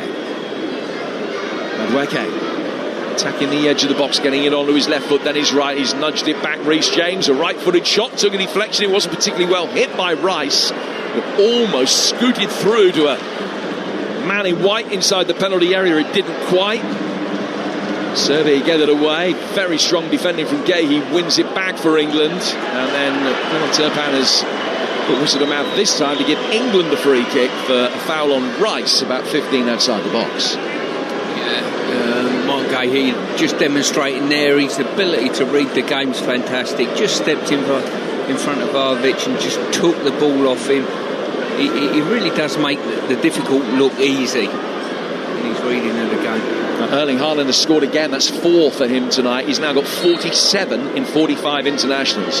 It's his 26th career hat-trick. England from distance, right-footed shot. Shorty's going to be bundled over the line for 3. It is eventually. And it's Ezri Konsa that has got the goal. Shot came in, Petrovic spilt it. England trying to work it back through the 6-yard box. It bobbled around, and Konsa was there at the foot of the left-hand post to tap it in. 3 goals, 3 points now assured, and the Thomas Tuchel era is beginning to lift off. Yeah, it certainly was. England had numbers. It was whipped into the box there. Good effort on goal by Gordon. The goalkeeper's parried it, but kept it in the danger zone. And it's the England players that reacted. You know, firstly Gahey, then Kane was in there, and then Konsa's whipped it in with his left foot at a tight angle. Gordon's initial effort, it's just a question of who was offside. It hit Gahey. Don't know that he was offside. I don't think he was. The goal is still being checked. I think it must be pretty close. Esri Konsa, the man that at the moment is celebrating the goal. Surprisingly his first in England colours. He's still waiting for the signal that the check is complete. Haven't seen the right angles on our monitors to correctly ascertain whether Gahey was offside from the initial shot that came in, or whether Kane was then offside as he has played it for him. Sure, Konsa's come from an onside position. It's not Konsa, I think, that anyone is worried about. It's either Gahey or Kane, and we haven't seen the angles on our monitor. I think the check is complete, and it is 3-0. This is the lead that England wanted now. I think any resurgence from Serbia will be put to bed with that goal. Probably on the run of play, 3-0 has not flattered England that much. 3 goals in a 20-minute spell either side of half-time. Now Serbia will bring it forward again with half-time substitute Luka Jovic. He's just found himself sandwiched between the England players and has been fouled. There was James and Kane that converged on him from differing sides to catch him. It was James with the challenge. Free kick that will be taken by Serbia. 3-0 England. I think when you compare this performance to Andorra, I don't think it's vastly different. It's just that Serbia can't defend England. In comes the free kick from the left wing back Kostic, and straight out of play after an offensive header, and a corner has been given. All the England players are absolutely convinced that hit a Serbian head on its way through, but it was not Vlahovic's touch. Kevin Turpan has given a corner, which is only the second Serbia have won tonight, and it's going to be taken over on the right.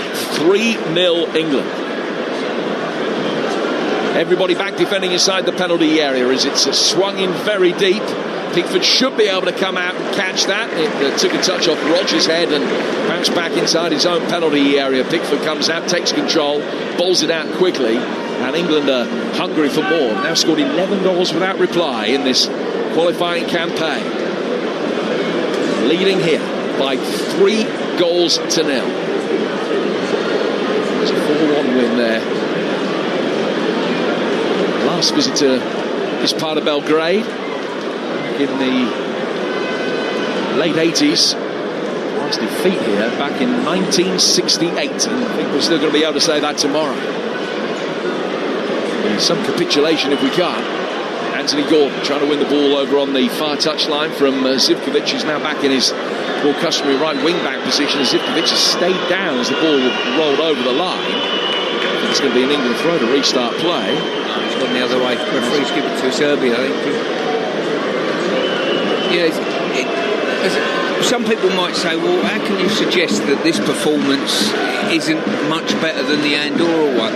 I think Andorra just knew what they were doing, defended stoutly, and when you look, when England get the ball into wide areas, it's man for man, 1-on-1, 2-on-2. In the Andorra game, there was a number ascendancy. Andorra worked tirelessly to make sure that they weren't outnumbered or even numbered, and Serbia have been poor at that. They've left players in wide areas isolated, and we've certainly capitalised on that. Andorra did what Andorra do.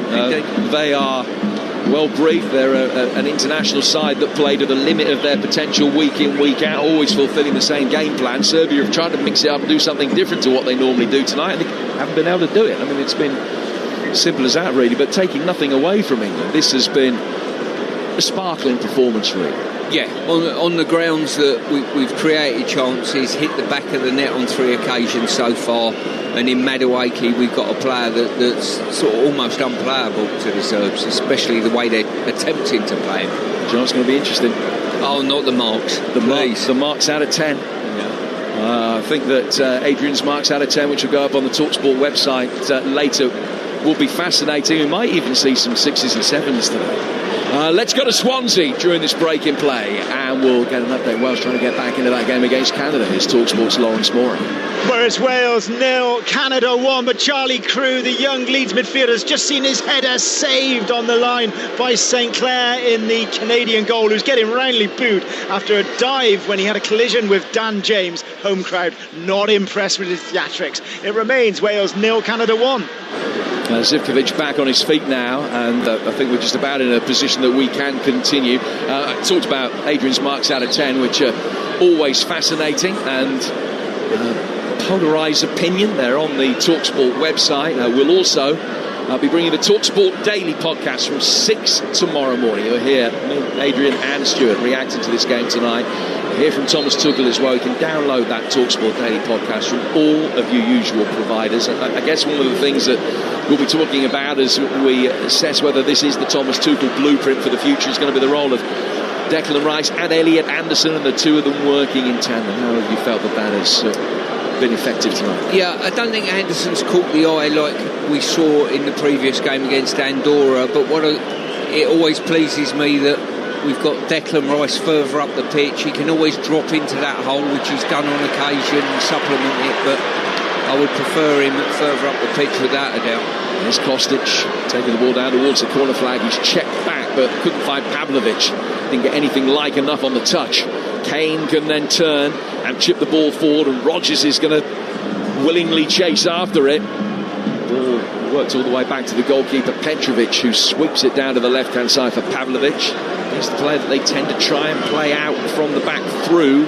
Sriniar Pavlovic on the left-hand side, the Milan defender, but hasn't really worked for them so far tonight. England have dealt with the Serbian attacking threat very comfortably. They lead by 3-0. First international goals this evening for Madueke and Konsa, and Harry Kane has scored again. Ball with Pickford. Hoping for 7th clean sheet in a row for Jordan Pickford tonight. He's not that far away in the grand scheme of things from potentially equaling his own England record, or breaking his own England record of minutes without conceding a goal. That record's 726, and he's up at 600 as we speak now. 3-0 to England we play now. Yeah, as I say, the game's just meandering. The Serbian fans have got to their feet and trying to inspire their team. Just attempting to come through the middle. Vlahovic trying to squeeze it through there. Jovic was offside. Flag is up, and it's a free kick which will be taken by England on the edge of their penalty area. Another change, and Samardžić is going to be coming on. So Laszlo Samardžić, the player being introduced here, the Atalanta versatile player. He has played centre half in this campaign, but he can play as a striker, a winger, as a 10. He came on at half-time on Saturday playing on the left-hand side of central midfield. It looks as though he's playing on the right of midfield here. So he has come on. And Serbia trailing by 3-0. England next in action, incidentally. After the friendly against Wales on October the 9th, they got a Latvia October the 14th, where they can take another big step towards automatic qualification and winning this group. Ball over the top here down the left-hand side from Serbia. Pavlovic looking for Vlahovic. Vlahovic chasing after that manfully, but it's really good, strong defending on the England right-hand side by Gahey. England work it through their own area with Anderson to Pickford. Pickford taking a touch, working it centrally. Kane, who's sitting much deeper in this second half, in a little pocket of space, almost Anderson's role for a moment. Sprays it out towards the left. Livramento back through the midfielder for Anderson, and now Reece James is going to be able to bring it forward. James is 15 yards inside Serbian territory as he lays it square to his left-hand side for Rice. Rice now to Anderson. We've played 62 minutes. Madueke down the line for James. Those two linking up beautifully again. James checking, turning back. Rogers on the turn. Little left foot in reverse ball. Kane trying to wriggle his way past Milenkovic. Couldn't quite do it. And Milenkovic will get it to the left-hand side of his own box, and then he's put under pressure. Telling pressure as well, falls Rice's way. Rice getting it back, left-footed effort, couldn't get hold of it. And Petrovic makes the save. 3-0 England. Yeah, really good effort there. Attempting to work something on the edge of the box with Declan Rice. Serbia just switching play at this moment in time. And just building up slowly in and around the halfway line. And there is a skirmish in the home section of the crowd down at the bottom of the front tier away to our left-hand side. I don't know if the play is going to stop. It does stop only temporarily. It looks as though it has been curtailed, but the riot police are going in very quickly down away to our left at the moment. And similarly, there's something else going on over on that far side as well. The Serbians, very disaffected by this level of performance, have been calling for the head of the manager, and they're 3-0 down. No sign of it getting any better for them at the moment. Long ball forward from Pickford, but it only falls to Milenkovic. Milenkovic to Irakovic. Ball worked down the Serbian right. Vlahovic chasing after that. Gay, he followed him every step of the way. 3-0. Yeah, as I say, the skirmishes in the crowd there have just took the eye off the game a little bit. The game's meandered on. England are quite happy. 3-0 up at the moment. Just in comfortable possession. Just slowing the momentum of the game down. They've earned the right to do that. Pickford in the D, takes a touch, takes a second, and then hits it right-footed out to the far touchline pass to everybody, and straight out for a throw that will be taken on the Serbian right. It's poor distribution from Jordan Pickford. They'll be disappointed by that. I think we've got a couple of substitutions going on. I think Jed Spence might be one of them. Didn't quite catch the other. Tuchel just giving some instructions. A position, an opportunity to be able to blood young internationals. I mean, really necessarily dreamed that would be the situation just past the hour mark tonight. Here they come again down the left-hand side. It's a ball in from Pavlovic. Pickford just took a couple of hasty steps back. It curved over the top of his bar and then back out. And that will allow England the opportunity to make these changes in a moment. Norway 7 up now. Thilo Asgard, the Rangers man, the former Wigan player, has scored that. Norway leading Moldova by 7 goals. Neil Haaland's got 4 of them and set up one of the others. A couple of assists for Martin Ødegaard tonight. He's also on target. Changes won't be made quite yet. Played out from Pickford. He's got really lucky. Now, I don't want to turn around and say I told you so, but he gets bored, and you could see just in the first half exactly what was going to happen, and there it was. So he had the ball and he just tried to side foot it laconically outside the penalty area to Elliot Anderson, and Samajic nipped in from the blind side of Anderson, dispossessed him, but his touch was heavy and Pickford was able to pounce on it and make the save. But had he been able to take a good touch there, he surely would have scored from close range, and that would have been 3-1 and then back in it. Now England will bring him forward again. Pickford's heart will still be beating quickly. Madueke's ball inside the penalty area is clear. Bounces just away from Morgan Rogers. Samajic back in a defensive role is able to get that away. Jovic can't get it to hold up. Elliot Anderson winning it back again.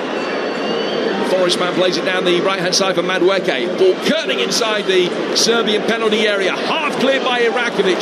Rice unleashes from distance. And then a really poor defensive touch from Pavlovic. Sticks the ball over his own dead ball line and out for another England corner. 3-0 they lead. Just a negative mark on Jordan Pickford. You know, I mentioned it in the first half because you could see it happening. He almost gets a little bit bored when there's not a great deal to do in games. Holds on to the ball that little bit extra second or so and takes chances that he shouldn't really get involved in. But luckily nothing come of it. So double change coming up for England. And we're going to see Marcus Rashford and Jed Spence introduced very shortly. Interesting looking around the terraces at the moment. We're looking at the far terrace. As Rice swings this corner in and it bounces past everybody inside the box. England will keep possession but much deeper with Livramento. Down towards Gordon, back for Tino Livramento again, and he's overrun it straight out of play for a goal. Just looking across at the stand across the way from us there, and there's a lot of movement of people. Look as though they're either leaving or moving somewhere collectively. There's a lot of individuals wearing black. I wonder if it's where the ultras here, I don't know. Well, I think that there are, I know that there are political undertones to the chanting, some of the chanting that we've heard, complaints about the president of Serbia. There have been political protests over here yesterday when we arrived from the airport. Diverted away from those protests. There's clearly a lot of unrest. England will make a double change then. Rashford coming on for Gordon and Spence for James. Spence becoming the 5th player to make his England debut under Thomas Tuchel. Yeah, as I say, I think rightly so. Earned the right to make substitutions, give players a couple of caps here, and Spence will be absolutely delighted. He's not missed a minute under Thomas Frank so far this season. A player that won 6 caps for the under-21s. He's seen experience abroad that he's picked up in France with Rennes and in Italy with Genoa. He's on for his England debut at right back. Here's Tino Livramento at left back. We've got just over 20 minutes to go here on Talksport with England 3 goals to the good. That trivia answer very shortly when we asked you how many current players have scored 8 or more goals for England. The answer is 5. I'll tell you who they are presently. Serbia getting the ball back, working it forward. Samadžić, Anderson has grown into the game as it's gone on. There to mop up near the edge of the D and flick it away. And then a reverse ball forward for Declan Rice. Sliding challenge comes in on him and puts it out of play for an England throw. Serbia themselves will make a change, and Mitrovic is going to come on to replace Vlahovic. Mitrovic bound to get a good reception. The record goal scorer of 62 goals in 101 games, 4 hat-tricks in that time, and scored 111 goals for Fulham at a rate of better than a goal every other game. And his numbers in Saudi are even better than that, 62 in 69. So Mitrovic is on. He's only getting a few minutes here and there these days for his country. He's got 20 tonight. And England lead by 3 goals to 0. The ball was boomed down to the England left by Pickford. Turned back forward through the midfield by the Serbs. Looking for Mitrovic to try and get him involved. Gahey gets it away. Anderson showing for the ball in the midfield. Rice digs his right foot underneath the ball and clips it out towards Noni Madueke. Madueke with a couple of clever little step overs, taking it on towards the edge of the penalty area. Rodgers then couldn't turn and take the ball with him. It was cleared, and Pavlovic will try and bring it forward, but Spence times his challenge well. And gets a big round of applause from Thomas Tuchel as he does so. First contribution from him. Yeah, as I say, brilliant surging run by Jed Spence there, and Madueke really should have done the reverse pass and play him in. You've got to reward a player that makes that sort of distance up to help you out. And credit to Spence, his recovery run was super. So the answer to the trivia question then, how many players are still playing professionally who've scored 8 or more goals for England? The answer is 5. Kane, Sterling and Rashford, boys got at half time. The other 2, Bukayo Saka, who's on 12, and Danny Welbeck who's on 16. A lunging challenge comes in, 10 yards outside the penalty area, and Serbia reduced to 10 men.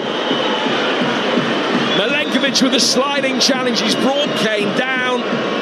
It's outside the box. Denial of a goal-scoring opportunity. And the Serbian captain is sent off. And their bad night has just got a whole load worse. Ball worked forward down the inside left channel. It just took a touch, Kane, to nudge it past his man. And having done that, as soon as the challenge was mistimed, it was the denial of an obvious goal-scoring chance. He's claiming that he wasn't, but he is off, Milenkovic. Although the VAR will have a look at the incident, Serbia seemingly will be reduced to 10 men, and England now 3 up and a man up as well. Yeah, that certainly compounds their evening. Really good move to free Kane up. He's got there before Milenkovic. Milenkovic pulled into wide areas, looking very leggy. And Kane is down and he's on his feet, which is good to see, because one or two of the players, their reaction was very, very concerned. There's a nasty fall for Kane. Just caught around his knee. And Milenkovic being spoken to by the referee. Being told that the decision isn't going to be reversed. So Milenkovic off. Forest man dismissed. And England 3 up in Serbia. Just trying to limit the damage from here on in. England are going to be making another double change. I think Bowen and Watkins will be coming on shortly. Kane's back on his feet, he's okay. He's going to be able to continue to take up station on the edge of the D for this England free kick. Yeah, I don't think it's a bad thing to bring some changes, utilise as many changes as you possibly can. A lot of these players have had a good week together, and just to reward one or two of them with a cap.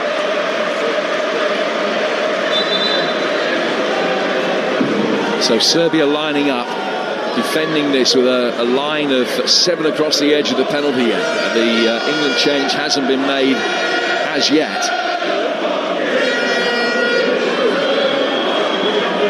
So a chance to flick the ball inside the box. England have got 4 around the edge of the D, all making runs in here. Marcus Rashford is in there. It's played in towards Gahey for 4. It just gets better and better. That's a sublime set piece. And Mark Gahey sliding in, just got the studs of his boot to it and turn it over the line. Serbia 0, England 4. And it is ignition for Project Tuchel. Beautiful ball in by Declan Rice. He's left it there, and as of Concha's goal, it was the England players that reacted the quickest, and Mark Gahey from his assist almost earlier, he's certainly got on the score sheet now. Credit to him for it. Again, the goal is being checked. It looks as though Gahey has come in from an onside position. He's played a part in both of the England goals in this second half, and he too has scored his first goal for his country.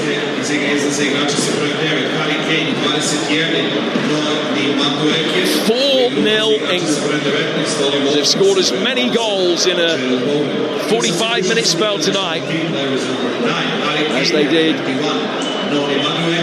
the games at home to Andorra and Albania combined.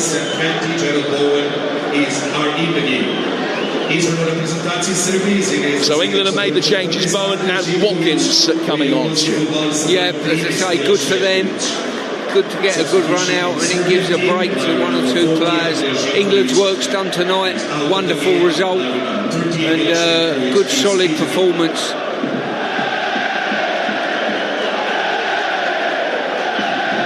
Velkovic has come on for Sivkovic as well. Serbia needed to bring another centre-half into proceedings, really.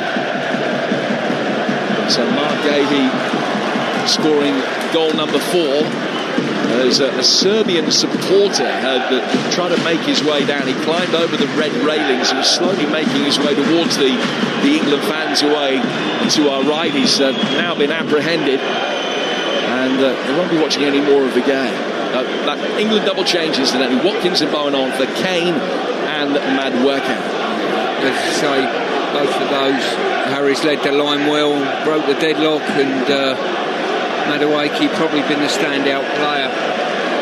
And just in front of the England fans is one of the Serbian supporters has done a one-man attack, but luckily for the England fans has not got into the England section. No, I think he got his hands on an England shirt, I'm being told, and ripped it in front of the England supporters. England with 13 minutes to go, 4-0 up here in Belgrade. Stunning night. Here's Jed Spence. With 13 minutes to go against 10 men. They'll reckon that they can get more yet. Great back heel flick from Bowen. Spence flashes across in. Now Serbia are going to be able to bring it away. Bowen has won it back from Samajic. Plays it to the left-hand side of the penalty area for Rashford. Clever little 1-2 with Bowen. The ball played back in. Couldn't find Rodgers, and Serbia again will be able to whack it away. Mitrovic holding it up, but the whistle has gone for a foul inside the Serbians' penalty area with Pavlovic, the player that has gone down. Well, did you, be honest, remotely see this coming? Well, I did say to you I thought we'd win 3-1. That's my shout on the way here. I think when we play teams that don't bank up behind the ball and offer us a little bit of space, it certainly improves our performance, and that's been the case tonight. Serbia have offered too much space in the wide areas, left us one-on-one to some of our key players, and they paid the penalty. 4 goals in 42 minutes spell. Serbia 0, England 4. And England will come forward again inside the penalty area, and a chance for 5. Petrovic tips that away. Really well struck effort. Marcus Rashford getting in onto his right foot, flashing it towards goal, and Petrovic diving to his left. Strong hand tipped it round the post. Top quality wing play there by Rashford. Cut inside, beat 2 players and unloaded a shot, and I've got to say, fantastic stop by the Cat. Pushed it away for a corner. England have got another opportunity to feed the box. So another corner prepared. England with 7-4 to attack it. It's their 5th corner of the night. As Charabowen has come across to take it right in front of us on the England right. He's worked it short into the feet of Rashford. Back for Bowen again. Outside the penalty area for Rice. Another delivery inside the penalty area. Diving header gets that one away. Comes back out to Anderson. Anderson to Rice again. Now to Rashford. Rashford working it back. Bowen. Anderson. Coming in off the right-hand side of the penalty area. Jarrod Bowen. Little reverse ball in. It's found its way through the left-hand side of the penalty area. It's clipped back. And Petrovic makes a fine save to deny Rice. And England's 5th.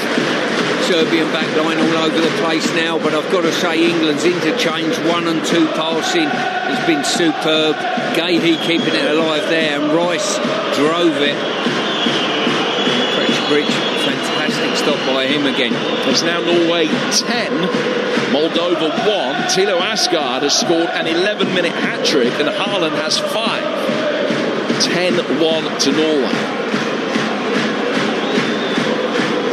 England, they're going to make another change now before the corner is taken. It's Jordan Henderson is going to come on, and he'll replace Declan Rice with 10 minutes to go. Yeah, I think Thomas Tuchel just rewarding the players for the week they've had away. A couple of clean sheets, 6 points, not bad.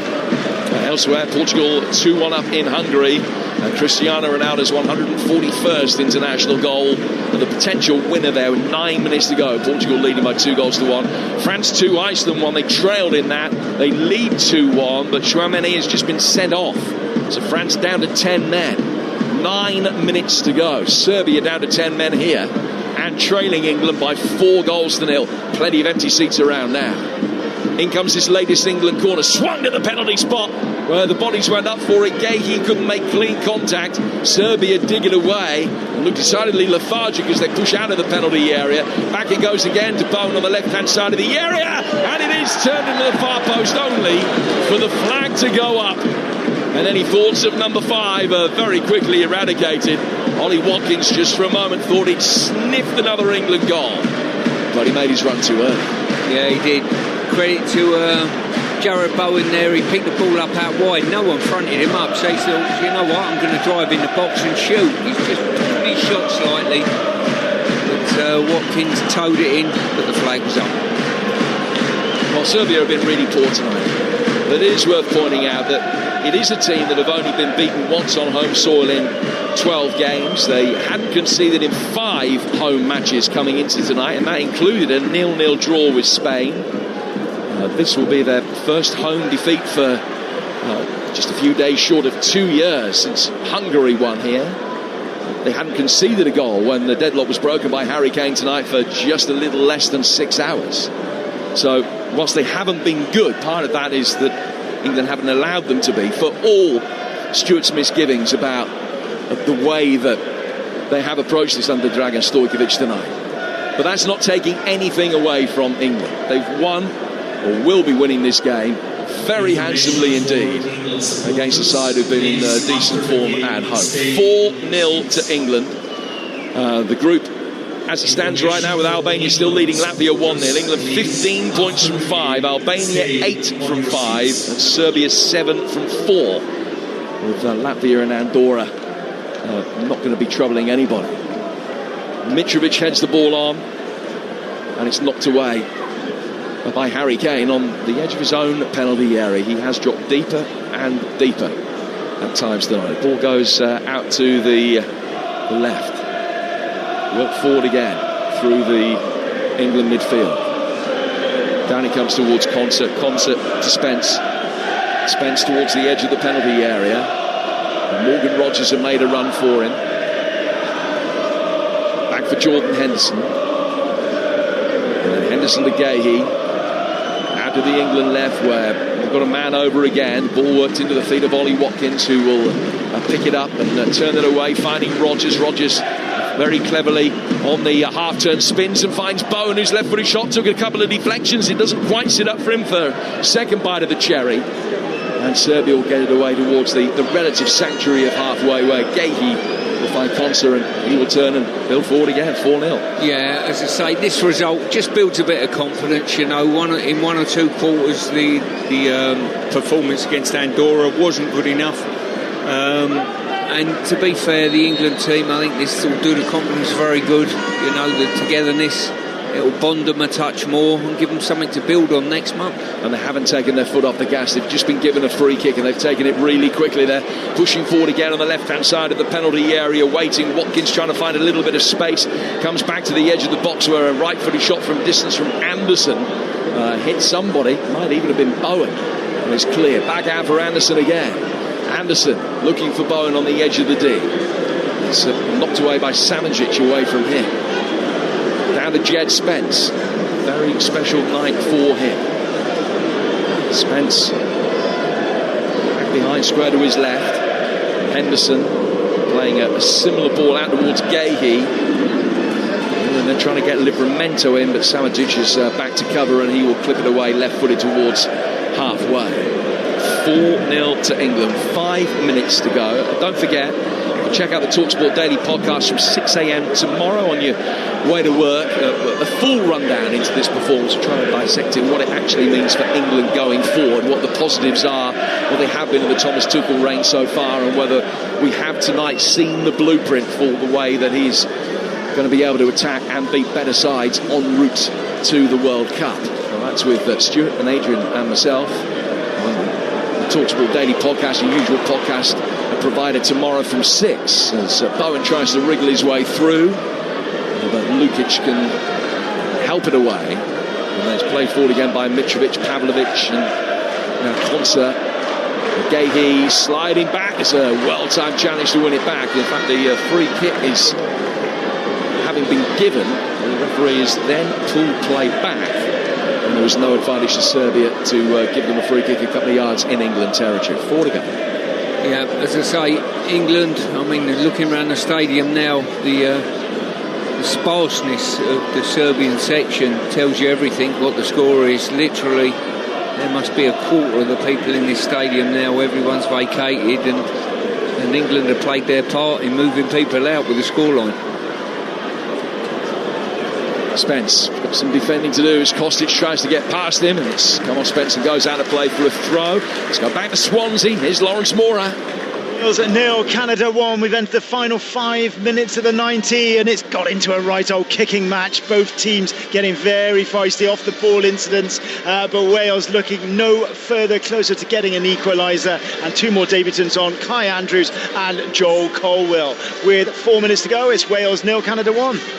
Hungary equalised at home to Portugal, only for João Cancelo to go straight down the other end and score. So Portugal leading 3-2 in that game in Budapest. England will try and bring it forward on the counter-attack here with 3 minutes of normal time to go. Ball sprayed wide out towards the left-hand side. Chance for Rashford, little reverse ball. Watkins is in there, and has he been brought down? Referee says no, waves him back to his feet. And Serbia are going to be able to get it away down their right-hand side with Jovic. And he gets it forward towards Mitrovic. The ball out of the left was really poor. He had plenty of time and so much margin for error. But he's just played it straight behind Kostic and out of play for an England throw. Thomas Tuchel, far from happy that the penalty wasn't given for the way of his side for the challenge which came in. Irakovic was the defender involved. I think we've got a check at the moment, Jim, for this penalty, and I think might well be overturned, this decision of no penalty. Well, it's Irakovic on Watkins. Jordan Henderson is now got the captain's armband after Harry Kane has gone off, and he's speaking to Clement Turpin and just discussing the whys and wherefores of the incidents. But he's going to come across and have a look at the monitor. And England may well get a chance to wrap this up with goal number 5 from the penalty spot. He's coming across and having a look at an angle. The challenge from Irakovic on Watkins, who just nudged the ball past him. Irakovic clearly makes contact with his right foot, and it is a penalty to England. Yeah, as I say, good play there by England. Good movement by Ollie Watkins. The reverse pass by Rashford probably induced the penalty in many ways. A little bit short, but Watkins done really well, got first contact, and England have got the opportunity, I think, through Rashford to extend the lead.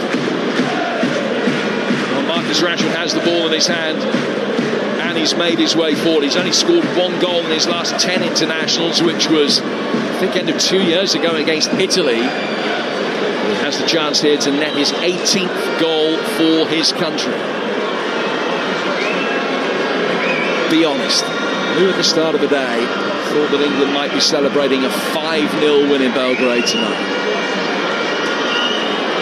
Well, it could come to fruition. Rashford has spotted the ball down, has taken 4 hefty steps back to the edge of the penalty area. He's addressing the ball very square at the moment, but will take a few steps to the side, which he does now, and then runs up. He's against Petrovic, a stuttering run up and rolls it past him into the bottom left-hand corner. And England, with a 5-star performance, have a 5-0 lead in Belgrade against a side who are almost in the top 20 in the world rankings. Yeah, as I say, I think the statement you made after the Andorra game probably rings true again tonight. You know, the result against Andorra will not dictate how well or badly we do at the World Cup next year. You know, same with this result. It's a great result. It's a building block definitely for us, but the acid test is up ahead. But there's a lot of players can come away from this, especially I'm going to name Madueke as one of them. He's had a very good couple of games. It's not a result that cements qualification for England, but all the building blocks are in place now. Play 5, won 5, scored 13, conceded none. We've got 2 minutes of stoppage time left. England leading by 5 goals to nil. 5 different goal scorers tonight as well. And Petrovic races out of his penalty area and sweeps this away. England almost there, not quite there, but almost there.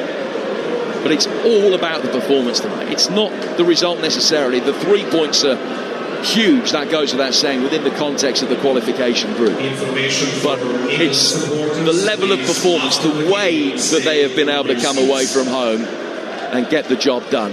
But it's the confidence that this will instill in the players, and maybe to a large extent, the confidence that will instill in the fans in what Thomas Tuchel is hoping to do, trying to do, the way that he's going about it. That's probably the biggest takeaway tonight. Yeah, totally agree with you. As I say, I think Tuchel handled the press pretty well after the Andorra game. The criticism, I thought, was a bit over the top in certain quarters. I thought Andorra played extremely well and defended well. And when you see the levels of defending from Serbia, I think Andorra's defending was a lot better than that and made it more difficult for us than certainly Serbia have on their own field. Jed Spence with a long diagonal ball out of the England left. There's about 40 seconds of stoppage time to go. In fact, the referee has decided that... Oh, no, he hasn't. There was a full-time whistle in the crowd. I thought it was all over. Still about 35 seconds to go, and we do carry on. So England still with an opportunity potentially to score a sixth. There was a little bit of Serbian wishful thinking that the night could be brought to an end prematurely. Pickford getting it forward for Konsa. Down towards Spence again. Spence controls it, lays it back inside his own half for Konsa to Gahey. Really in the last knockings now as the ball is worked out to the England left. Jordan Henderson drives it down towards Jed Spence. This is going to be the last touch of the night in an England shirt. Not quite. It's played forward towards Bowen, and it is he that gets that honour. A stunning performance and a quite magnificent victory for Thomas Tuchel's England. 5-0 away to Serbia in what, on paper at least, is the most difficult game in the group. It is a test they have passed with flying colours, and this is the night that Tuchel's England reign has really ignited.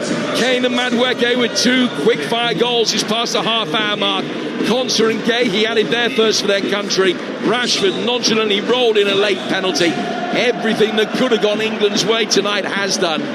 How different the feeling 72 hours on from Villa Park, and that laborious performance against Andorra, where maybe there were just the odd sign of what he wanted to do, although the England players couldn't execute it.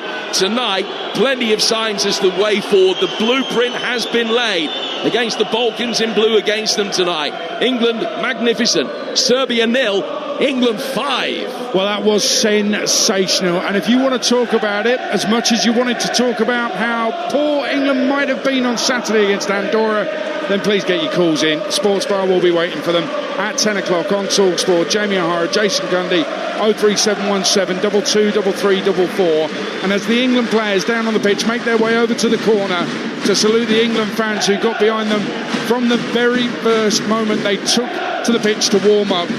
Those England fans who were respectful during the minute's silence before kick-off, those England fans who sang the national anthem and supported their team, this is what they want. This is what those England fans want. They want to dominate.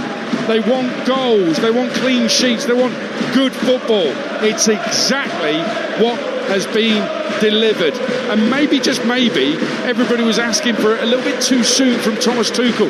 He's only just got in position. And this, if they carry on like this is what we want. This could well lead to something very, very special next summer.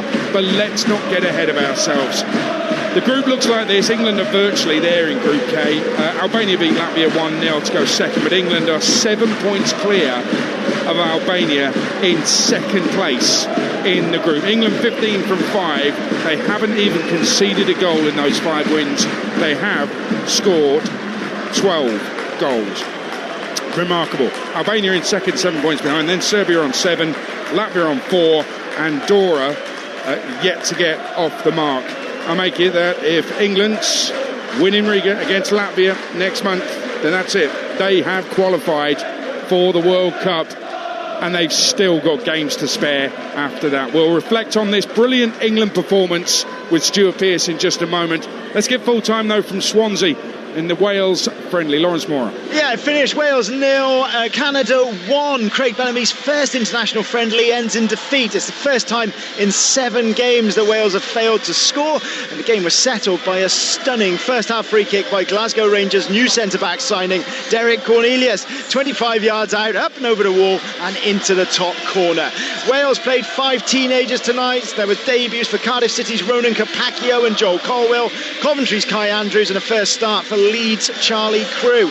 There were chances tonight for Brooks, Crew and Dan James, but Canada, yeah, they're a very decent and very physical side. The match certainly wasn't played as a friendly, both teams firing into each other. Host of bookings on another night, we definitely could have had a couple of reds. Wales in particular losing their heads somewhat towards the end of the game. I'm sure Craig Bellamy will feel he's had a really good workout for his team tonight. Next up, England at Wembley before a huge qualifier against Belgium at the Cardiff City Stadium. That's going to be October.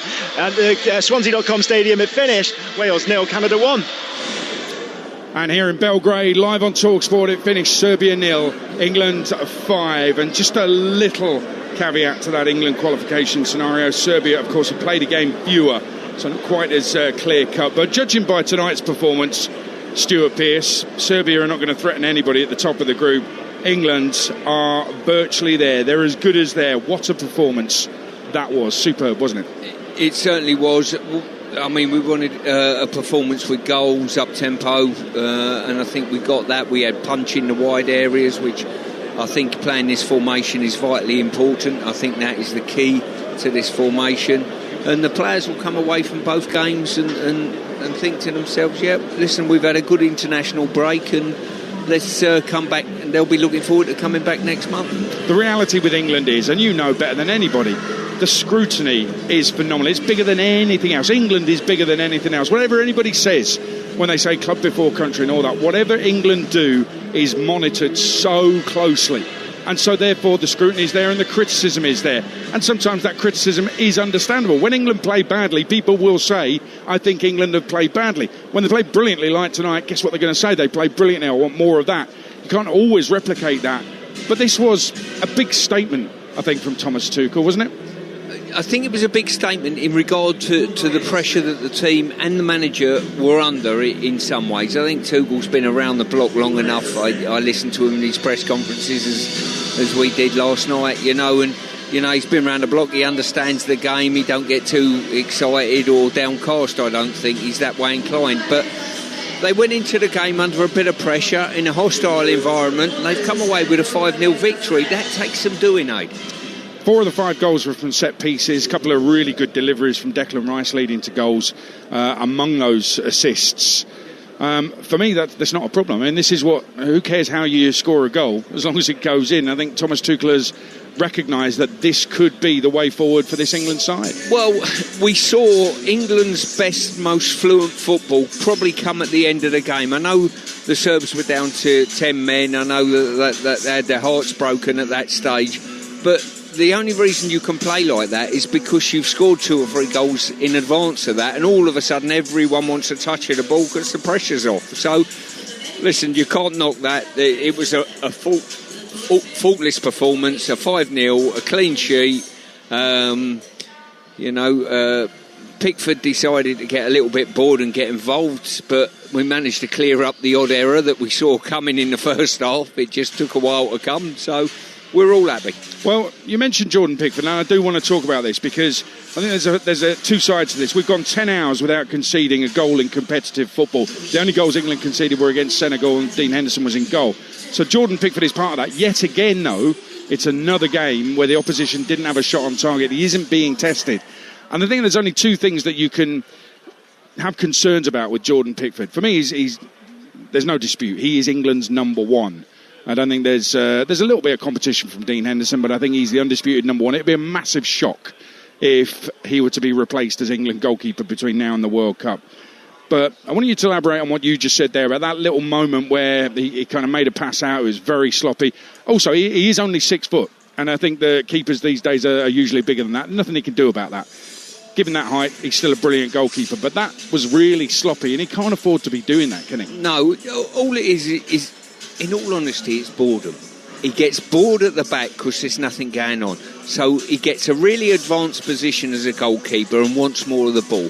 He receives the ball and he wants to hang on to the ball instead of feeding it straight to one of your defenders that's on and said, right, OK, you get on with the game.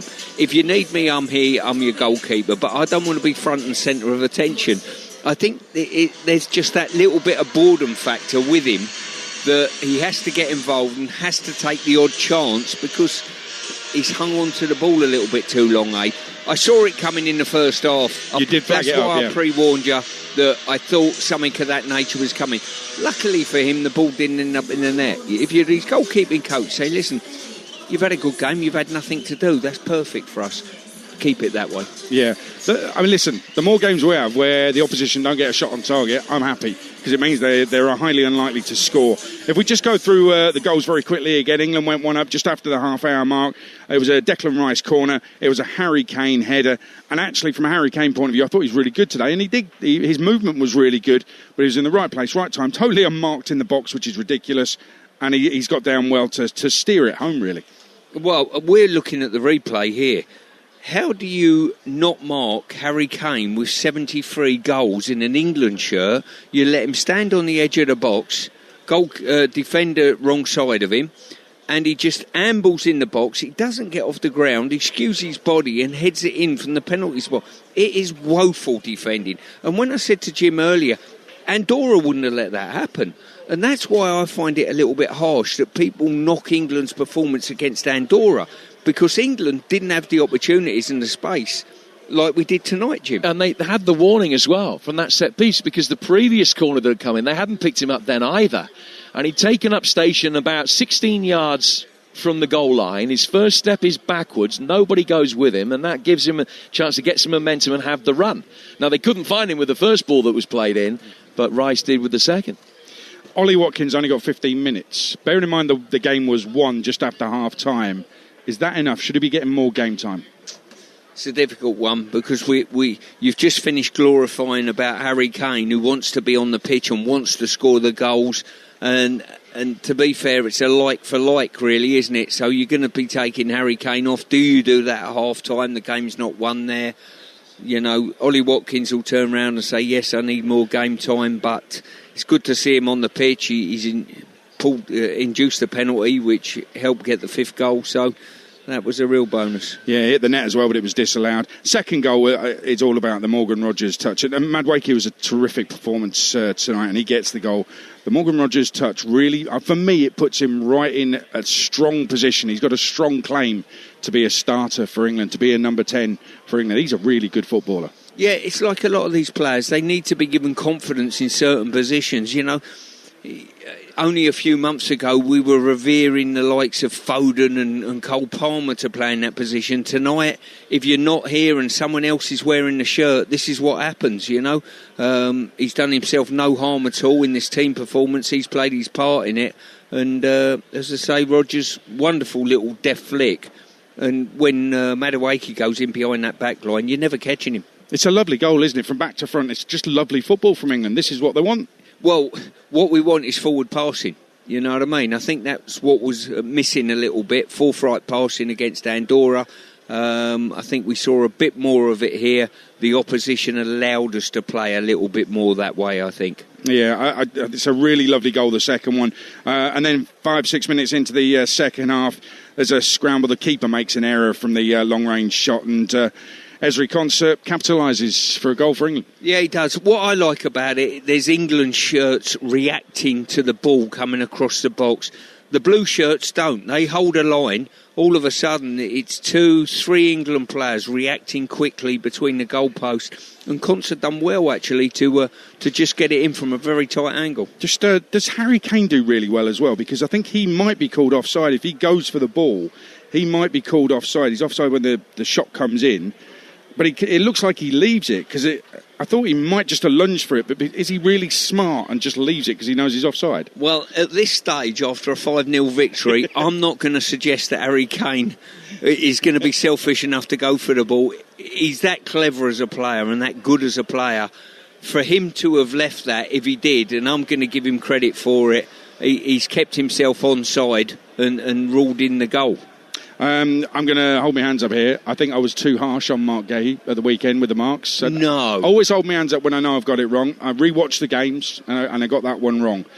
And he's come back and he's answered me with a goal tonight and an assured performance again at the back. But I love how strong he is to hold off his man and then make sure he gets the touch on Declan Rice's free kick to put it in the back of the net. I think it's a terrific goal. I've been raving about this kid for the best part of a year. You know I have. I think if England are going to be successful going forward, he can stay in the team and he can keep doing what he's doing, all well and good. Let's go down to Faye Carruthers here in Belgrade. She's with Harry Kane. That free, I told you. Harry, congratulations. What a performance that was. I can see the smile on your face already. Celebrations all round in the dressing room. Yeah, big credit to the boys. What a night for us. I mean, we made it look easy in the end, but we know how difficult these games can be. From start to finish, I thought we was the team on the front foot. With the ball, without the ball, we made it difficult for them, and then we took our moments. And credit to all the boys. It's been a fantastic week. I said yesterday, I've been really happy with the atmosphere, the energy in training, and I think we showed that today. You used the word aggressive in terms of identity yesterday. Did it feel like that right from the first whistle? I think so. I think the way we pressed, we really put them under pressure, and that's what we wanted. We wanted to take the game to them. We know physically we're in a really good place. When we had 1v1s in the match with our wingers, with our number 10s like Morgan, they can cause a lot of problems, and that's exactly what happened. So, there's going to be games where we'll play different opponents and different styles, but ultimately that's how we want to play. We want to play on the front foot. We have the players to do it, we have the physical attributes to do it, and hopefully today was just the start of many more performances like that. It's been a long time since it's just been your name pretty much on the score sheet. Now it feels as if the team are all chipping in with goals. How important is that? 100%. I've said, throughout my whole England career, especially when you get to major tournaments, you need defenders popping up, you need set pieces. We've been working hard on set pieces. We haven't quite scored in the last few games. And Paul, the set piece coach, I know has been waiting for that one. I think we scored a few there today. So, in these type of games, you need different ways to score. And I thought all aspects of it was fantastic. So, credit to everyone.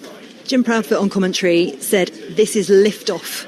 We have ignition in Thomas Tuchel's camp now." Did you feel that in this match? Do you feel as if this is the springboard now? I'm not sure. I think I said yesterday, we know what we're doing from the inside. We know how hard we're working, how we're training, the energy in training, and even the games we've played so far, we've been very comfortable. And that's not always the case. I know people maybe expect 5 goals every game against different opponents, but for sure. Tonight, people knew it was going to be a tough game. I think we showed, the level we can go. But ultimately, I think ever since Thomas has come in, we've been building. We're not going to get carried away. We'll enjoy this win as we should. But this is, hopefully just a benchmark for many more performances like this. Just finally, how much of a statement is it? We talked about the noise around the camp. We know that we're going to have that all the way up until you head out to North America. How much of a statement is it and a message? Yeah, for sure. We need more performances like this, especially when you're leading into major tournaments. Not everything's going to be perfect. I said yesterday again that, everyone's going to have their opinions. That's part and parcel of being an England player. People want their favourite player to play in this formation. And ultimately, even when we was with Gareth, it's about just keeping it inside, keeping it, what we want to do, what we want to achieve. We want to make the fans proud. We made them proud there today for the guys and girls who travelled. And that's what we want to see. We want to see smiles on people's faces. But ultimately, we're always going to be judged on the major tournament. So from now until then, it's just we just have to build. And now we're in a great position to qualify. And I said finally, but actually, remiss of me not even to talk about your goal. What are we, on 74 now? You're notching them up. 74, it's nice. Nice to get on the score sheet today. I always feel I can be a threat. I always feel I can get chances. It was nice to get to 74. Let's see how many more we can get. Congratulations. Thanks, Harry. Cheers. Thank you. That's Harry Kane, the captain, live here in Belgrade on Talksport after England won 5-0. Yes, there was a lot of negativity. Yes, there was criticism. They've answered the critics with a 5-0 win, and they're totally and utterly in command in Group K. You can get your calls into the sports bar. 03717 22 3344 is the number to call. It's kick-off on Talksport with Ladbrokes 18+, gambleaware.org. And I would say we've got more reaction coming up very, very shortly from the England camp. So just stay with us before the sports bar hits you. Let's go down to the tunnel again. Ezri Konsa, another goal scorers with Faye Carruthers. Yeah, we just had a very sweaty handshake. It's so hot here in Belgrade. It is. What was it like out on the pitch? Yeah, it was tough. I didn't expect it to be this hot. Coming off the plane yesterday, it was very hot. So, it's always tough playing in these kind of conditions. But, we showed our level today. We showed what we can do, and very happy for the boys. Very happy for yourself as well. Look, I know it's a team performance, but come on, your first England goal. I can see the smile on your face. Of course. It's a moment I've jumped off since I was a kid, so for it to actually happen, and my family watching back home, it's definitely a proud moment for me, and a night that I'll never forget. That was a proper striker's goal as well. You're in the right place. Definitely. Learning from the best, Harry Kane, always seeing them lot finish in training, so, as soon as it dropped to me, I thought, let me just shoot, and thank God it went in. It did, and it was a brilliant finish as well. But the all-round performance was excellent. So many plaudits. Toughest game in the group. It felt like a real statement performance. Yeah, like I said, look, I think we showed our level today. Everybody knows how many good players we have, the players that we have, and leading up to the game today, I thought we've had a great week in camp. And it just showed today. Look, winning against Andorra also, never an easy game. There's never an easy game, especially coming away from home to a place like this. We always knew it was going to be difficult, but look, we focused on ourselves all week and we got the win today. It feels like there's a real togetherness in the side as well. For you personally, obviously the goal is to get out to North America and be on the plane for the World Cup. How confident do you feel about that with the performances you're consistently putting in now for England? Yeah, I think for me, like you said, it's all about consistency. I know I need to keep performing at club level, in order to be on that plane. So for me, look, I've shown my level, I've shown what I can do, and now it's time to go back to club and go again. Well done tonight, Ezri. Thank you very much. Thank you. I won't shake your hand again. No. Sweaty. Sorry. See you later. Take care. She wouldn't mind at all. But Ezri concert, I love that. It's something you dream of as a kid. And I said it before on Saturday that these players love playing for England, and they absolutely do. And that kind of proves the point, really. Thomas Tuchel, Stuart Pearce, just very quickly. And finally, from us here in Belgrade, how's he feeling right now? We'll hear from him on the Sports Bar, but how's he feeling right now? Well, listen, it's a good evening for him, no doubt about that. For his team and our team to come here and win 5-0, some result, that is quite an incredible result. This is a tough place to come. And we went from the first moment, we dictated the pace of the game, we dominated the football, and we got the goals that probably our play deserved. You and I and Jim Proudfoot will be sticking around recording our podcast, the Talksport Daily, which will be available from 6 a.m. tomorrow morning. You're also on the breakfast show tomorrow at Stuart Pearce. Busy, man. It's been a great trip, hasn't it? It's been super. It really has. We love following England, and it's a passion and a pride. And we'll be doing it next month away to Latvia. And I've just worked out the maths. It could be that by the time England kick off in Latvia, they will know that a win will secure qualification for the World Cup next summer. But here tonight, England's superb against the Serbs on the brink of qualification with games to spare. Tuchel's team don't concede. Tuchel's team scores goals. Tuchel's team wins games. If this is Tuchel ball, I'm here for it. So is Talksport. The Sports Bar is next. 03717 223344. A 5-goal statement win. And as Harry Kane told Talksport a moment ago here in Belgrade, what a night for England.